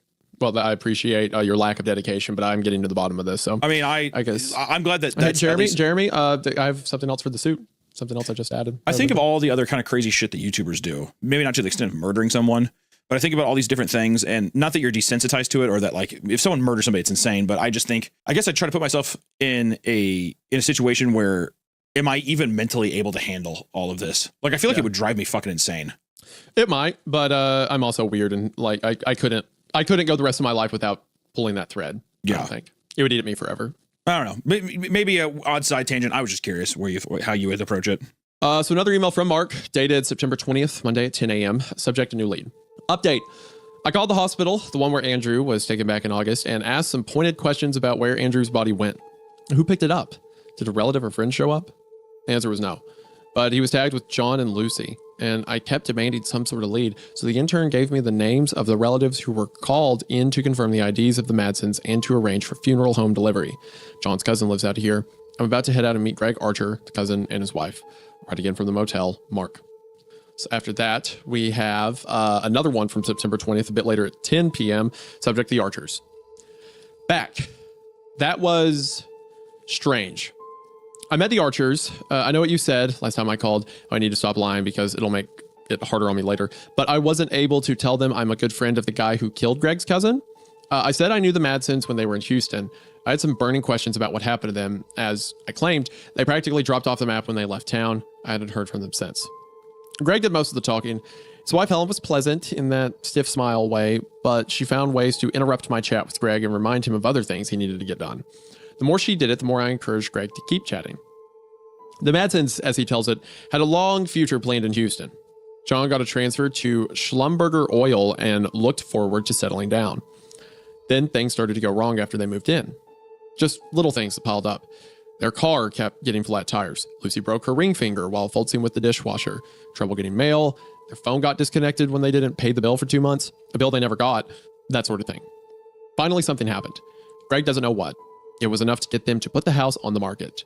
That same week, John sold all his company stock, gutted his 401k, quit his job, and put everything into a big RV. He and Lucy drove off in their new motorhome and never looked back.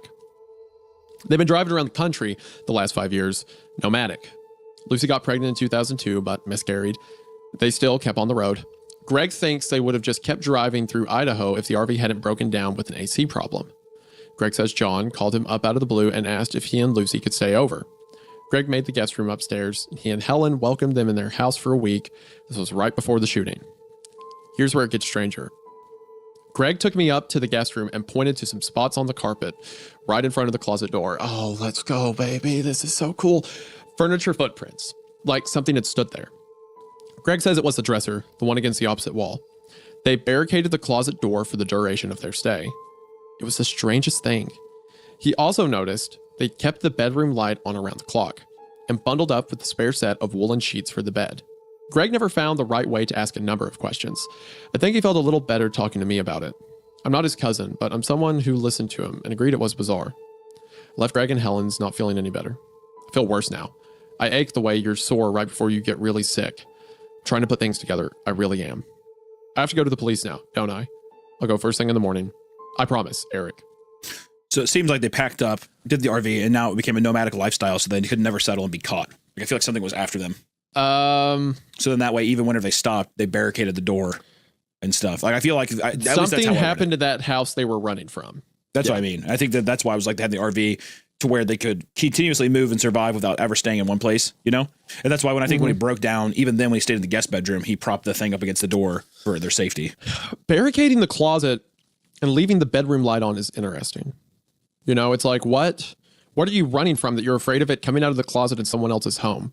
Well, that's why it makes you think that something that we don't know inside of the house that made them leave makes me think that that's the correlation there. Yeah, between the two. Maybe not necessarily the closet. It could also be them going crazy too, though. Like them barricading the closet door instead of the regular door. Yeah, you never know. I'm interested. I'm so bought in. My body is ready. Another transcript from Mark. This one's Tuesday, September 21st at 2 a.m. No subject. Hey, I just saw this thing on Discovery Channel. Probably a rerun. I bet you can catch it sometime. All about natural predators and stuff. Wild things. Yeah, I'm up watching TV since I can't sleep. Anyway, they had this thing on the Venus flytrap talking about how it lures the curious insect to its lip and then these invisible hairs or something sense when one of the suckers lands on it and wham, it swallows the bug. Just like that. Later on, it spits out the skeleton of the fly and waits for the next victim. Some types of flytrap plants emit this odor to entice more food, says the voice on the TV. The fancy name for them is Dionea muscipula. So I wonder if that's all this is. This whole thing with the shooting and the anonymous article in Houston and the footprints on the carpet, it's all to get me into the Venus flytrap. Only the sin isn't sweet sap, it's guilt. Guilt over all the times I was around you and didn't do anything, you know what I mean? And I'm flying all over the country, my head's buzzing, and I think I'm getting close to the truth, but really I'm tickling some invisible hair, and the ground is about to fold up on me and swallow me down into that place where Nancy Hughes and Ken Malone went. I'm gonna go take some sleeping pills. I hope Connie is going better, man. I miss Jen. She has a way of making me feel like I'm home just by being around her. I'm tired of motels. I'm sorry, Eric. I'm so sorry. Mark. Do you think Mark is slowly kind of descending into his own madness? Yes, I think the same thing that is affecting everyone else who has anything to do with this house is getting to him. I mean, he did visit it, right? So what's what I'm saying? He went out right outside of it. Never fully went inside, so maybe it's just taking him slower. Which also makes me curious about the people living around there. Like the guy like watering his shrubs and stuff. I wonder what the effects are of living next to it. I don't know. Maybe that guy's weird too. I mean, he's obviously lived there way longer than any other tenants had. Yeah. So being across from it hasn't hurt that bad. But maybe it's him going up and touching the house that did it. I don't know. Or just the general like paranoia of this whole situation is getting to him. I think also we're under the impression that the house itself is the evil thing, and unless it's something inside or something else. Yeah, it could be some greater force around it. It doesn't have to be the brick and mortar necessarily. Yeah. Right. So we have another one from Tuesday at noon, September 21st, 12:15 from Mark. Subject where Andrew stayed. Eric, bingo. I went to the police and asked to talk to Lieutenant Perez. Instead, I got Detective Sokoloff. He said he was working the Hughes case now. I'm more inclined to think he was just running interference for Perez in case I was a wacko. Anyway, I told him about the Madsen connection with Andrew to see if that would help. He said they'd look into it. Then he started with the questions about me, and I looked for a way to cut that chat short. Police stations make me uncomfortable. The rest of the talk was rather banal, but at the end of it, almost offhandedly, he asked if I wanted to sign for Andrew's personal effects, since they had copies of all the important stuff. I said sure, even though it made me feel like they've already written off this case. Drew's been busy the last 4 years. He has driver's license for Kansas, Colorado, Arizona, California, and Idaho. Looks like he stays at friends' homes because none of the addresses printed on the license have apartment numbers. His Idaho license is just 2 months old and has the address of the rental home where he stayed. I'm going to drop by this afternoon and see what happened to his things there. Maybe there's a clue to how he knew where to find the Madisons or why he shot them. Perez, or somebody, has done this already, I'm certain, but I'm not sure he looked very far. Wish me luck, Mark. Our next email. There's a funness to, especially on the Wayback Machine, where you have to like click a button to go to the next one. It's like you skip ahead and it's like, what's going to be on the next page? There's like this tension with it I like a lot. It's a nice actual turn page, like an actual like turn of the page that I think is lost with a lot of the other creepypastas that we read. Yeah. Still, once again, building the idea that people are nomadic in nature or don't or refuse to stay in one spot. They're afraid of being too sedentary. Yeah. So this is another text message from Mark sent on September 24th at 4:14 p.m. Standing in front of house now. It's the same one, the Houston house. Same marks on roof, same fence damage. Oh, well, look at that. Interesting. It's like you're right. Multiple different houses of the same. So wait, hold on a second. So is he saying that this is the exact same house that he saw in Idaho? No, he's in Idaho right now. Or the same house from, I see. Okay, so he was in Houston, saw that house. That's where he talked to the guy with the shrub, and now he's in Idaho now. And it's the same house from Houston. That'd be such a fucking mental whirlwind, dude. The exact same house. We'll go to the next message, which was sent 10 minutes later, that says, just talked to old man across street. He says house has been here for years, rented out as far back as he can remember. It's the same guy. It is effectively the same guy. Or maybe he doesn't look exactly like loop, him. Basically, it's the same loop. Yeah, this is happening across. This is happening in both Houston and Idaho. Yeah, interesting. Next message, sent 3 minutes later, says, I rang the doorbell, no answer. It's exactly the same. Eric, I don't understand. After that, we have one from another 4 minutes later that says, ears ringing again. I don't know what to do. How is it the same? Next one from 4 minutes later. Oh, God. There's a way into the house here. Oh, God. Oh, this is fun. Pick up the goddamn phone, Eric. God. Where are you? Pick up the phone. You know what I mean? Like, holy hell. No, that's the next message. That's the next message. That's what I'm saying. That's what I mean. I'm like, I'm agreeing with him. I'm like, where the fuck are you, dude? Jesus. Well, I mean, he's in the hospital with his girlfriend or wife, supposedly. Yeah, I mean, dude, she has a stomach problem. Who gives a shit? And dude, also, pick up the phone. Hold on. Remember what he said on September 15th? I didn't receive the text messages until well after they were sent. It's hours later. I agree. I'm just saying, like, can you, like, put yourself in the shoes of Mark here. You get there. It is it is identical to a T. And you have the only person you've been talking to is, there's like some kind of like lapse of time as well. Also, if I'm Eric here, I would find some kind of way to make sure that I can still answer. It's like, here's, this is gonna sound really bad. I'm just saying, my wife is not, she's in the hospital. We don't know what's wrong. We don't necessarily know that she's not like she's dying. At least that's not what we've been perceiving. I would at least be like, I'm gonna keep my phone near me. You know, because this is fucking crazy. Some of the stuff that's been going on. I'm just saying, I'm on Mark's side here. Well, I think, again, he said he wasn't receiving the text messages until hours later. So all of these could have came in at the same time before he could do anything about it. I mean, it's true. It's true. The technology is not as convenient as it is now, and that's what's frustrating. Yeah. So 4:33, where are you? Pick up the phone. 4:38, I'm going inside. Love it. 4:41, inside the house, nobody is here. Air is cold. Metal smell. 4:41, I found stairs going up. Didn't see second story from street. 4:47, did you call? Signal cuts off. 3 bars, then no bars. I'm looking for more of Drew's stuff here. Layout is really bizarre. Lots of rooms. 4:47, door at end of hall, made of metal. Checking other rooms instead. Okay, definitely getting. I'm not going through the Silent Hill door yet. 5:05, call? Question mark. 5:09, found something. Drew's backpack. Getting out of here now. 5:11, I think someone's here. I just heard something. Oh, God. Stop texting and just get the fuck out of there. And then finally, at the impossible time of 5:77, the door is open. Oh, shit. And that ends the text logs of September 21st. Interesting. Okay, so he walks inside, and there is a second story that isn't visible in the house from the outside. It's like extra dimensional. He goes up that staircase at the end of the hallway. In the inside of the house, it smells like metal. It's cold. It's very off-putting. On the second floor of that house, there's a metal door at the end of the hallway. And he hears someone else in there with him. And he says the door's open, and he disappears. Yeah, because the last chain here, by the way, for people if you don't remember, the last interaction they have in the document is October 1st. And now with this new one, the next update is September 27th. So, I mean, we are closing in towards what's happening. And this is actually very peculiar if you want to read this one.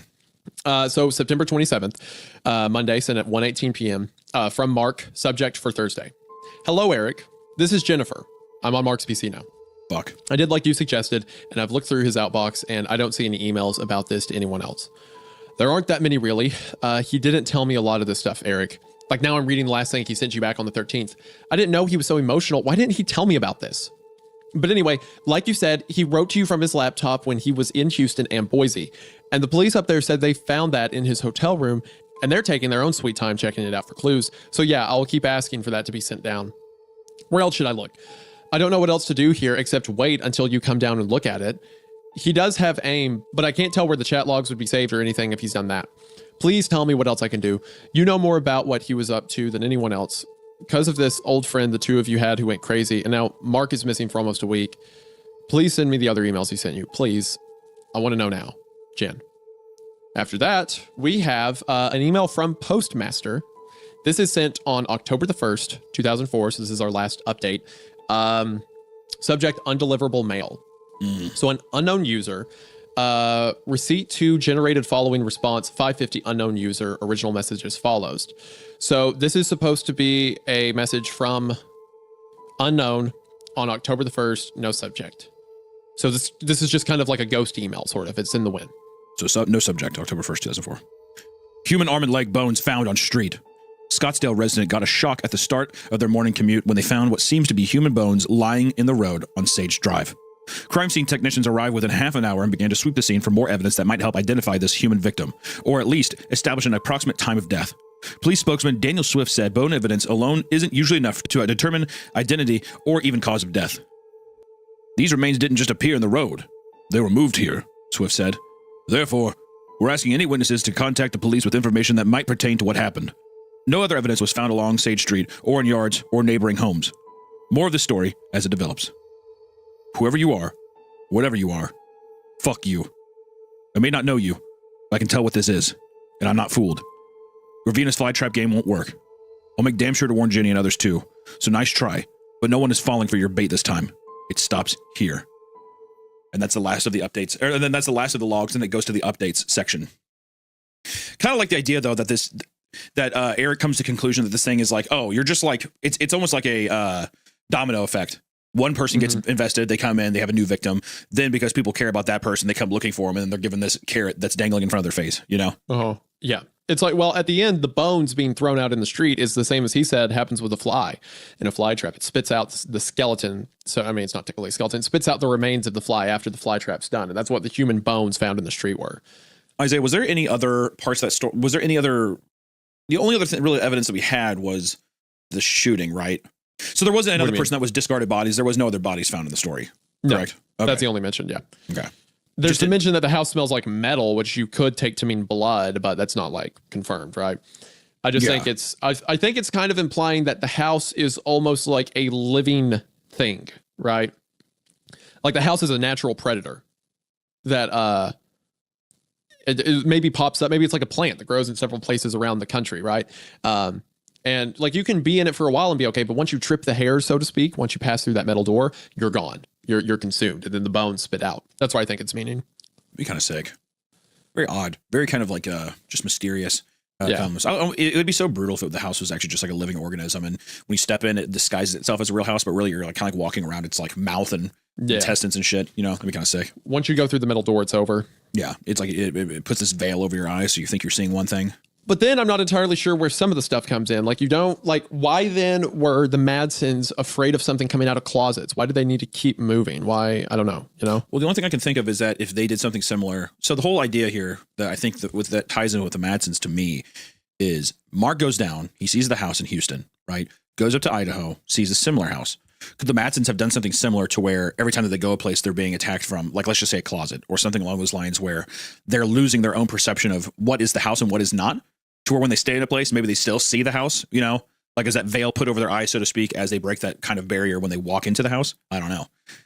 We do have the updates at least, so maybe more answers can be answered here. Let's go to the updates. So again, this is put together by Eric. It says, it has become painfully obvious that, although I want this to end, for all of us to have closure regarding Mark's disappearance, the trail he left has raised too many unanswered questions.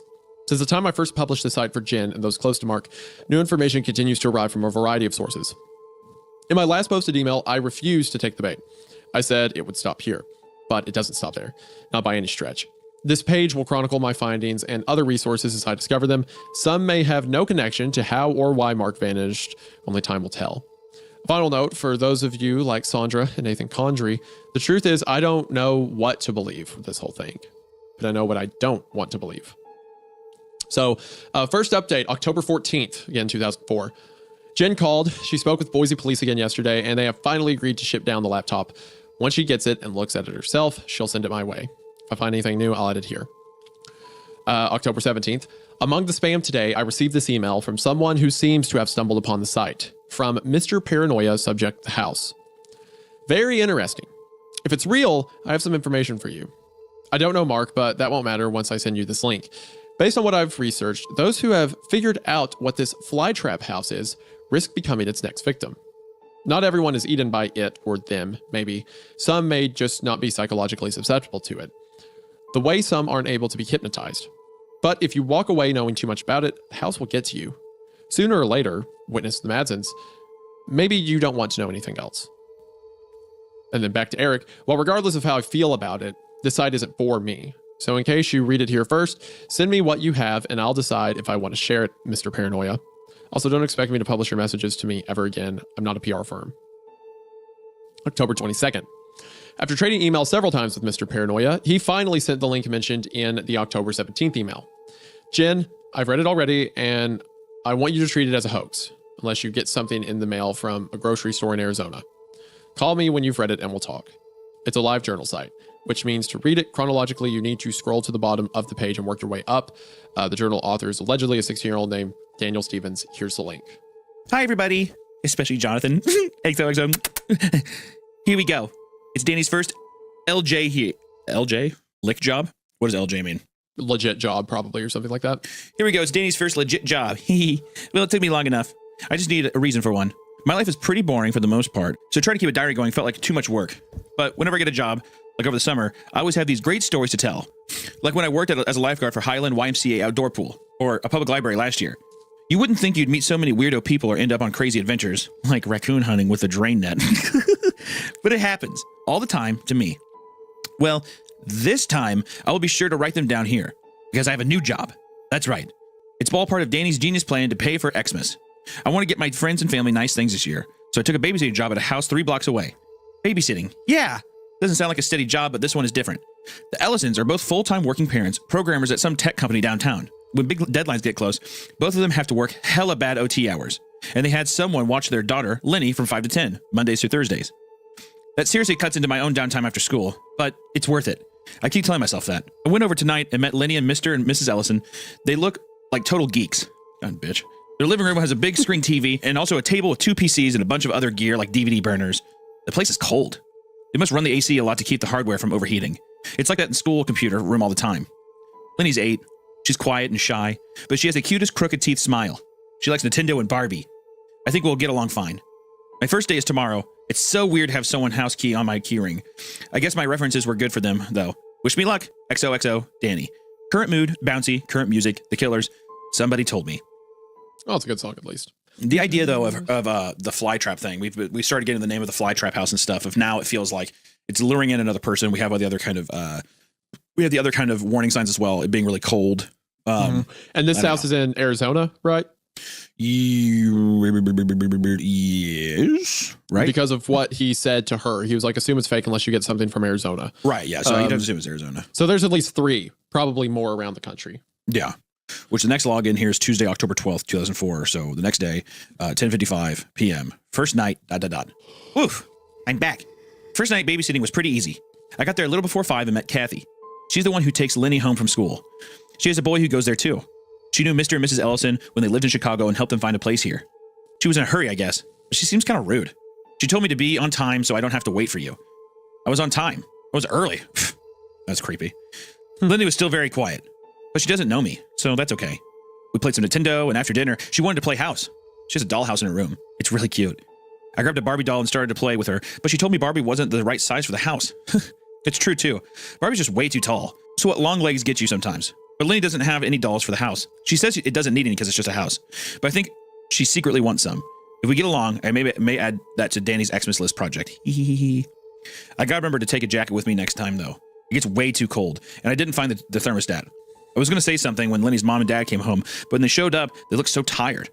I don't know how they work such crazy hours. I just got my money and told them I'd be there tomorrow. That was it. Pretty eventful first day. So sleepy now, off to bed. XOXO Danny. Current mood, sleepy. Current music, Michelle Branch, are you happy now? So definitely Lenny was like, do not let me fucking stay here long. Please be on time. Like she was already angsty. What's weird with these kind of situations, why do you think the person who, and they're like, yeah, this house is weird, why do you think they keep showing back up? Is that just because they're like, oh, my kid goes to school here, but I hate dropping him off, or I hate having to drop her off? They need a job, I would think. they can't say no to good pay, right? Right. So you're assuming that the pay is just like really, really fucking good. So they're just like, oh, I'm well, gonna do it, I mean, like they have steady employment by this one family, so they can't say no to that, right? And also, it's nothing expressly weird. It's not like they saw a giant mouth at the end of the hallway trying to kill them. Well, it's just also, like this house gives me the creeps. Wait. So Kathy, I got there a little before 5 and met Kathy. She's the one who takes Lenny home from school. She has a boy who goes there. So to me, I don't think that she works there. I think that she's just like another little boy's mom, and she like takes Lenny home just because she's like, all right, fine, I guess I will. But then I think that she understands something weird happens, and she's just like, I'm gonna drop this little fucking girl off, and I want you to just I don't want to have to wait here. You know? That that too. So it could just be that family friend. Next day is Wednesday, October 13th, and it's 10:34 p.m. Bizarre. Tonight was pretty bizarre. Lenny spent most of it in her room playing quietly, which is okay for me since I had to finish my American history paper. I made her soup for dinner and checked on her from time to time. But when it got close to her bedtime, I heard her talking to someone. She went back to see if she was calling to me or just chatting with her dolls. She isn't supposed to be on the phone. She was moving furniture around her little house, just talking to herself. I think she was repeating stuff she overheard somewhere, maybe even the house. You know how sometimes kids say stuff and they don't realize, could realize it could get their parents in trouble? I think Lenny was whispering, "Come on, Rick, answer the phone," and the door. Is Mrs. Ellison maybe saying Rick on the side? When I tucked Lenny in bed, I asked her what she was saying before, and she shrugged and said it was stuff she heard. When I asked where she heard them, she said, around. Well, we'll see if the plot thickens tomorrow night. Off to bed now. Danny, current mood, confused. Interesting. So this daughter, Lenny, she is hearing something from the house is speaking to her, basically as her picked as the next victim. Yeah, she's hearing something in the house. Also, I thought that it was kind of peculiar how, when she said around, it felt like it was something very similar to okay, you know? Those responses. Yeah. Kind of made me think of that. I don't know if you thought of the same, but that's kind of probably right, yeah. So the next day on Thursday, October 14th, 11:02 p.m., it's titled Crooked. Oh my God, Lenny is a strange little girl. I love it's like, yeah, she's cool. Maybe I'll get her a gift. Now they're like, this little bitch is crazy. Ew. Yeah.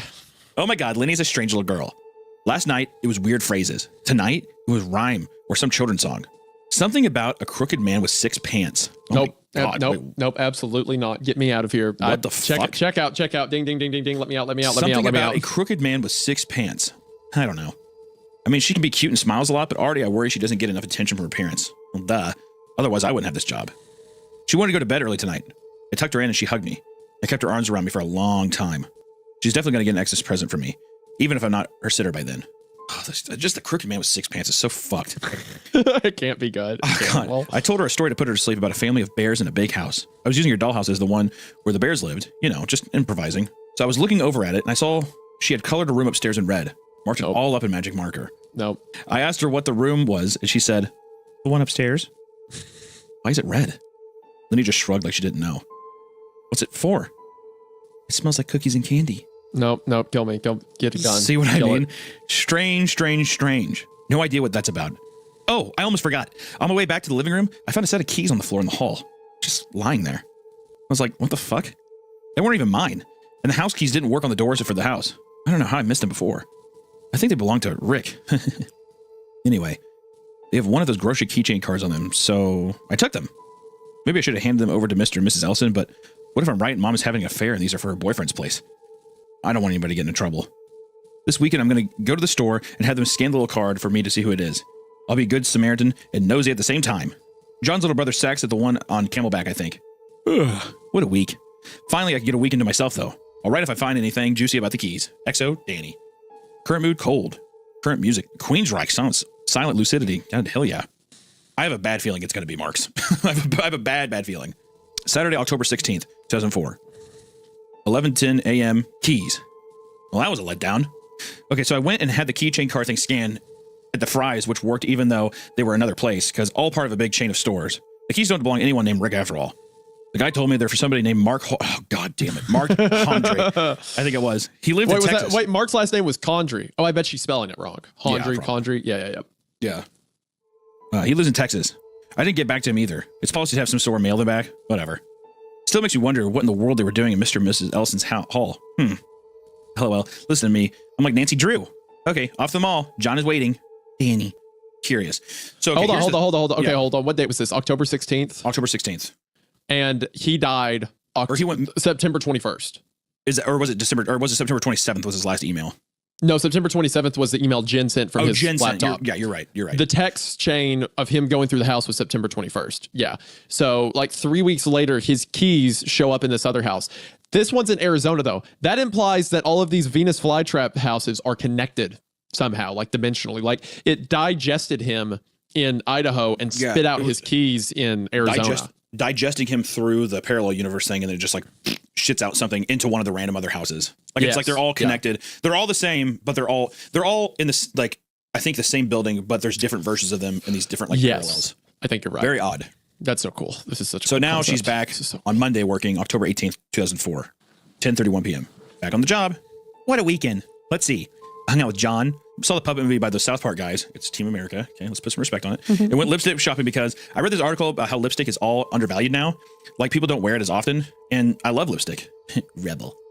Tonight was pretty boring. Lenny was her usual quiet self, and we spent most of the night watching TV. We watched Aladdin twice, and then it was bedtime. The house wasn't as cold this time. Or maybe it wasn't that bad since I brought a jacket and kept it on. Oh, I burned dinner. That was frustrating. Because I know I said it for the right time. So I made us PB&Js. Sandwiches instead. I'm such a mom. No joking about that. I gotta tell you this one weird part when I was cleaning up in the kitchen after putting Lenny to bed. I heard what sounded like something barreling down the stairs. Jesus. Only there are no stairs in Ellison's house.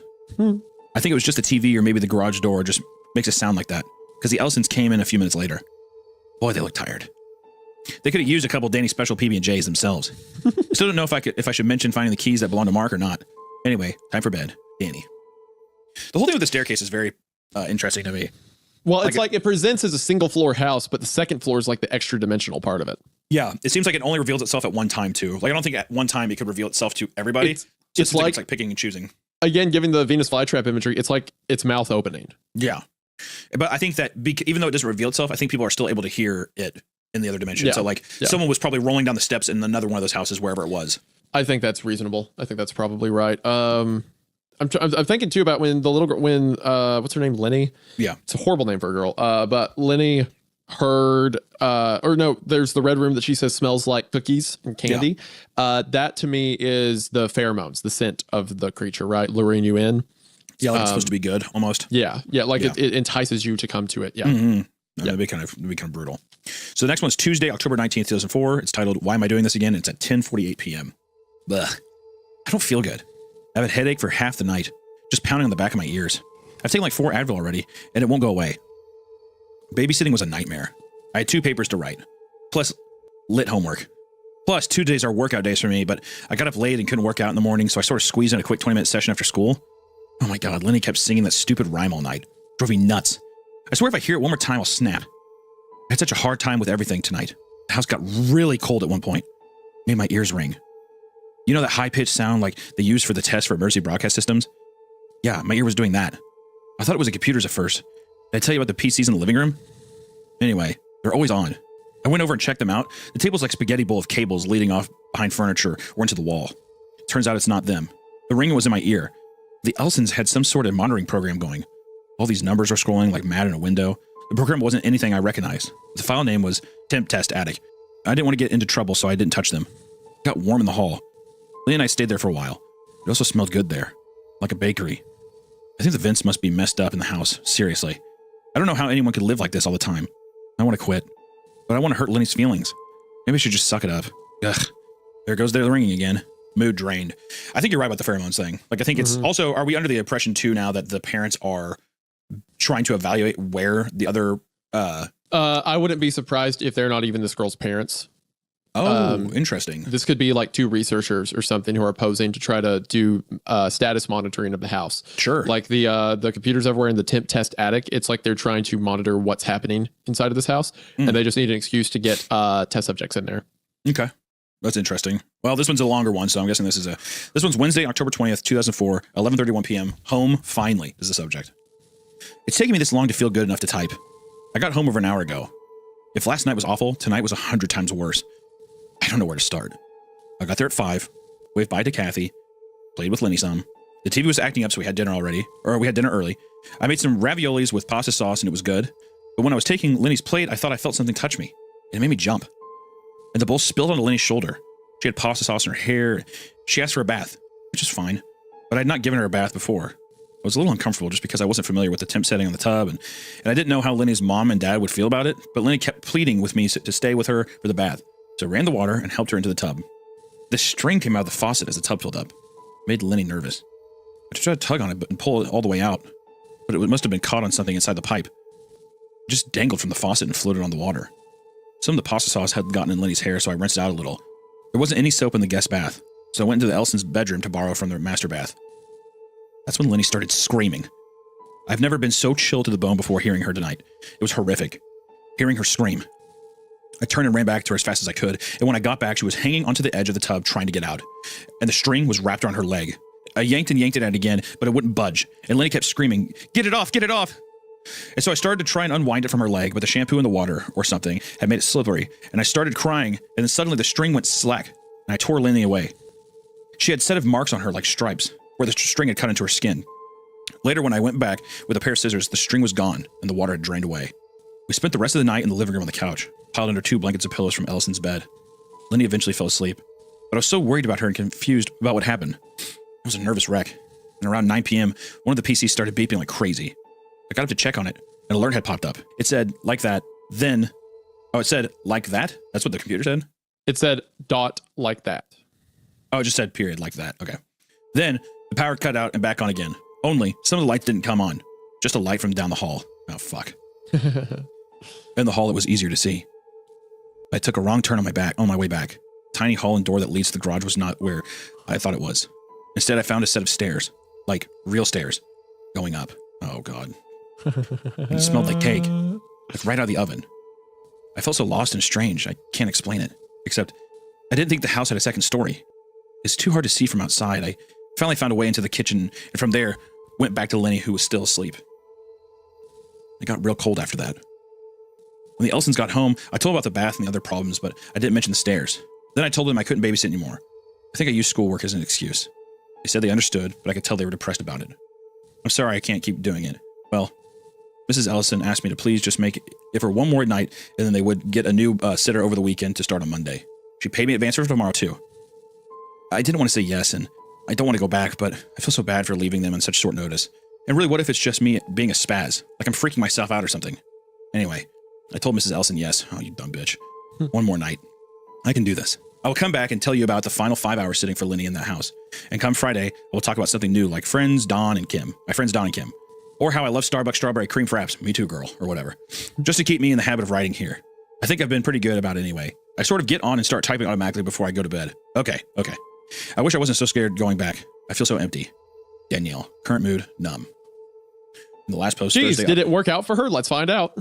Thursday, October 21st, the next day, 2004, 11:41 p.m. There was a crooked man, and he walked a crooked mile. He found a crooked sixpence upon a crooked stile. He bought a crooked cat who caught a crooked mouse, and they all lived together in a crooked little house. Red Rover, let Jenny come over. Let's go, that is baby. Fucked. Let's go. I want to say this real quick. The story of it, everything was fine, whatever. That thread is awesome. I love that thread with Danielle. Which one? All that back and forth. That was a lot of fun. Oh, this was really fun. This whole section was fun because it's just like someone overheard the original story of Mark and was like, this reminds me of a blog post I saw, and then links this whole thing, right? So that's really fun. I like the idea that the parents are like aware of this or it's some kind of experiment and they have like these computers going because the computer says like that, like period. Like the computer is detecting that the fly trap is about to open its mouth, right? Like the second staircase, like the staircase is about to appear.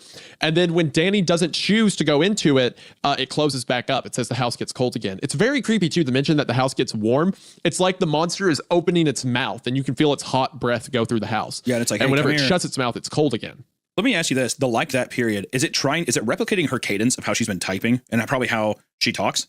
No, I think that is the computer in the Mayroom that's monitoring the house because the computer either it is an extension of the monster house or it is created by the quote unquote parents to monitor what the house is doing. I think it is the computer running data and then being like, oh, period. Like the house is about to open up. It's about to have an instance of opening. See, I was reading it like the computer because I agree. I do think that they are like people testing it or whatever. They're people running experiments somehow. And who knows if even Lenny's their kid. I completely buy into that. It's like an SCP thing. Yeah, exactly. And I'm wondering if the PC itself is using it as a translator to try to decipher the codes or like the kind of things that the house is saying to them.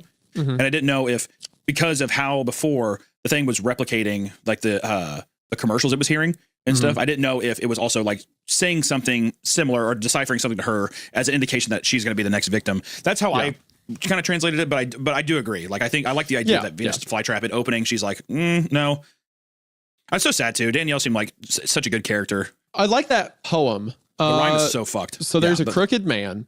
The six pence is sixpence, right? Money. So there's a crooked man, walked a crooked mile. He found a crooked sixpence upon a stile. He bought a crooked cat who caught a crooked mouse, and they all live together in a crooked little house.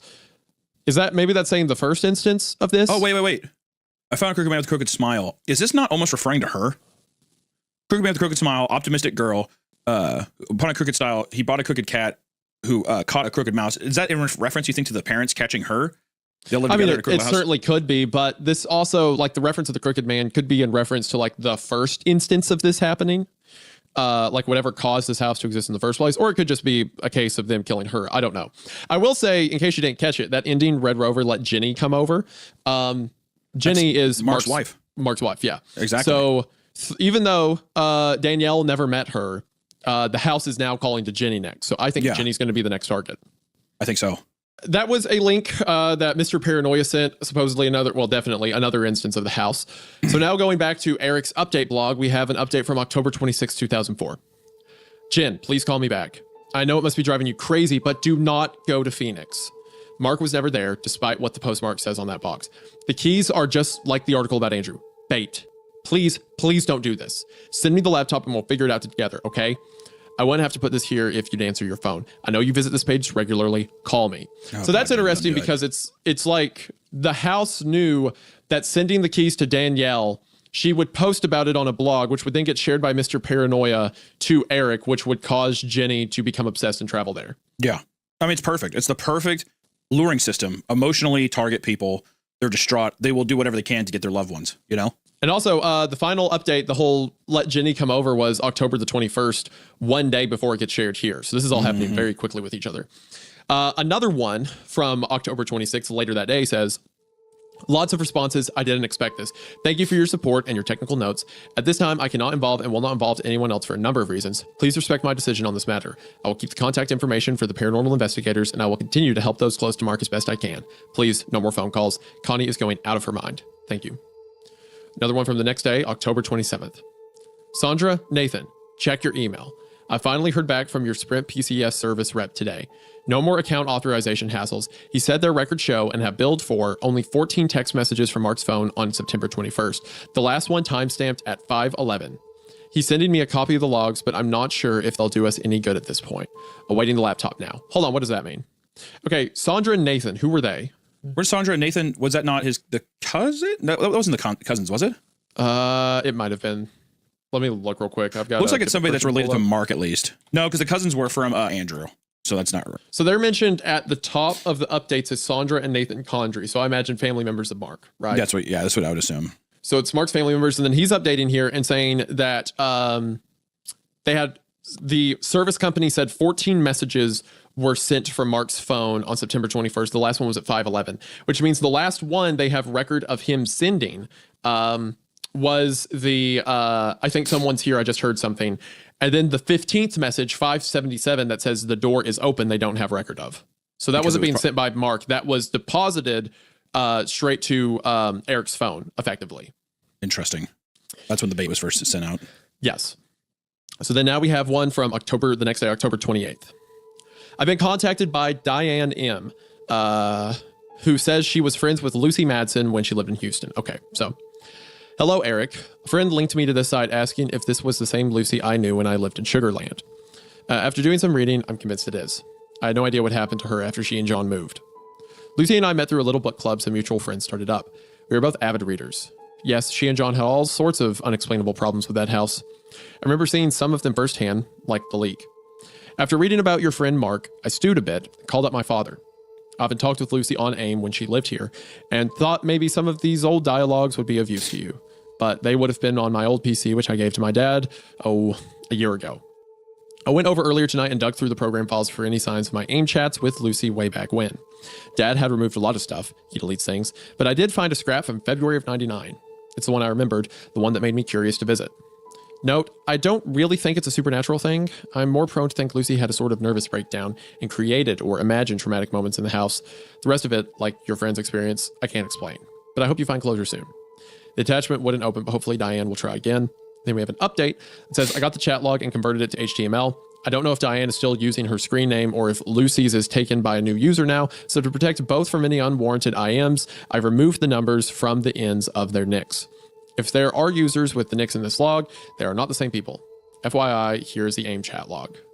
Session start, this was February the 10th, 1999. Hey, Lucy.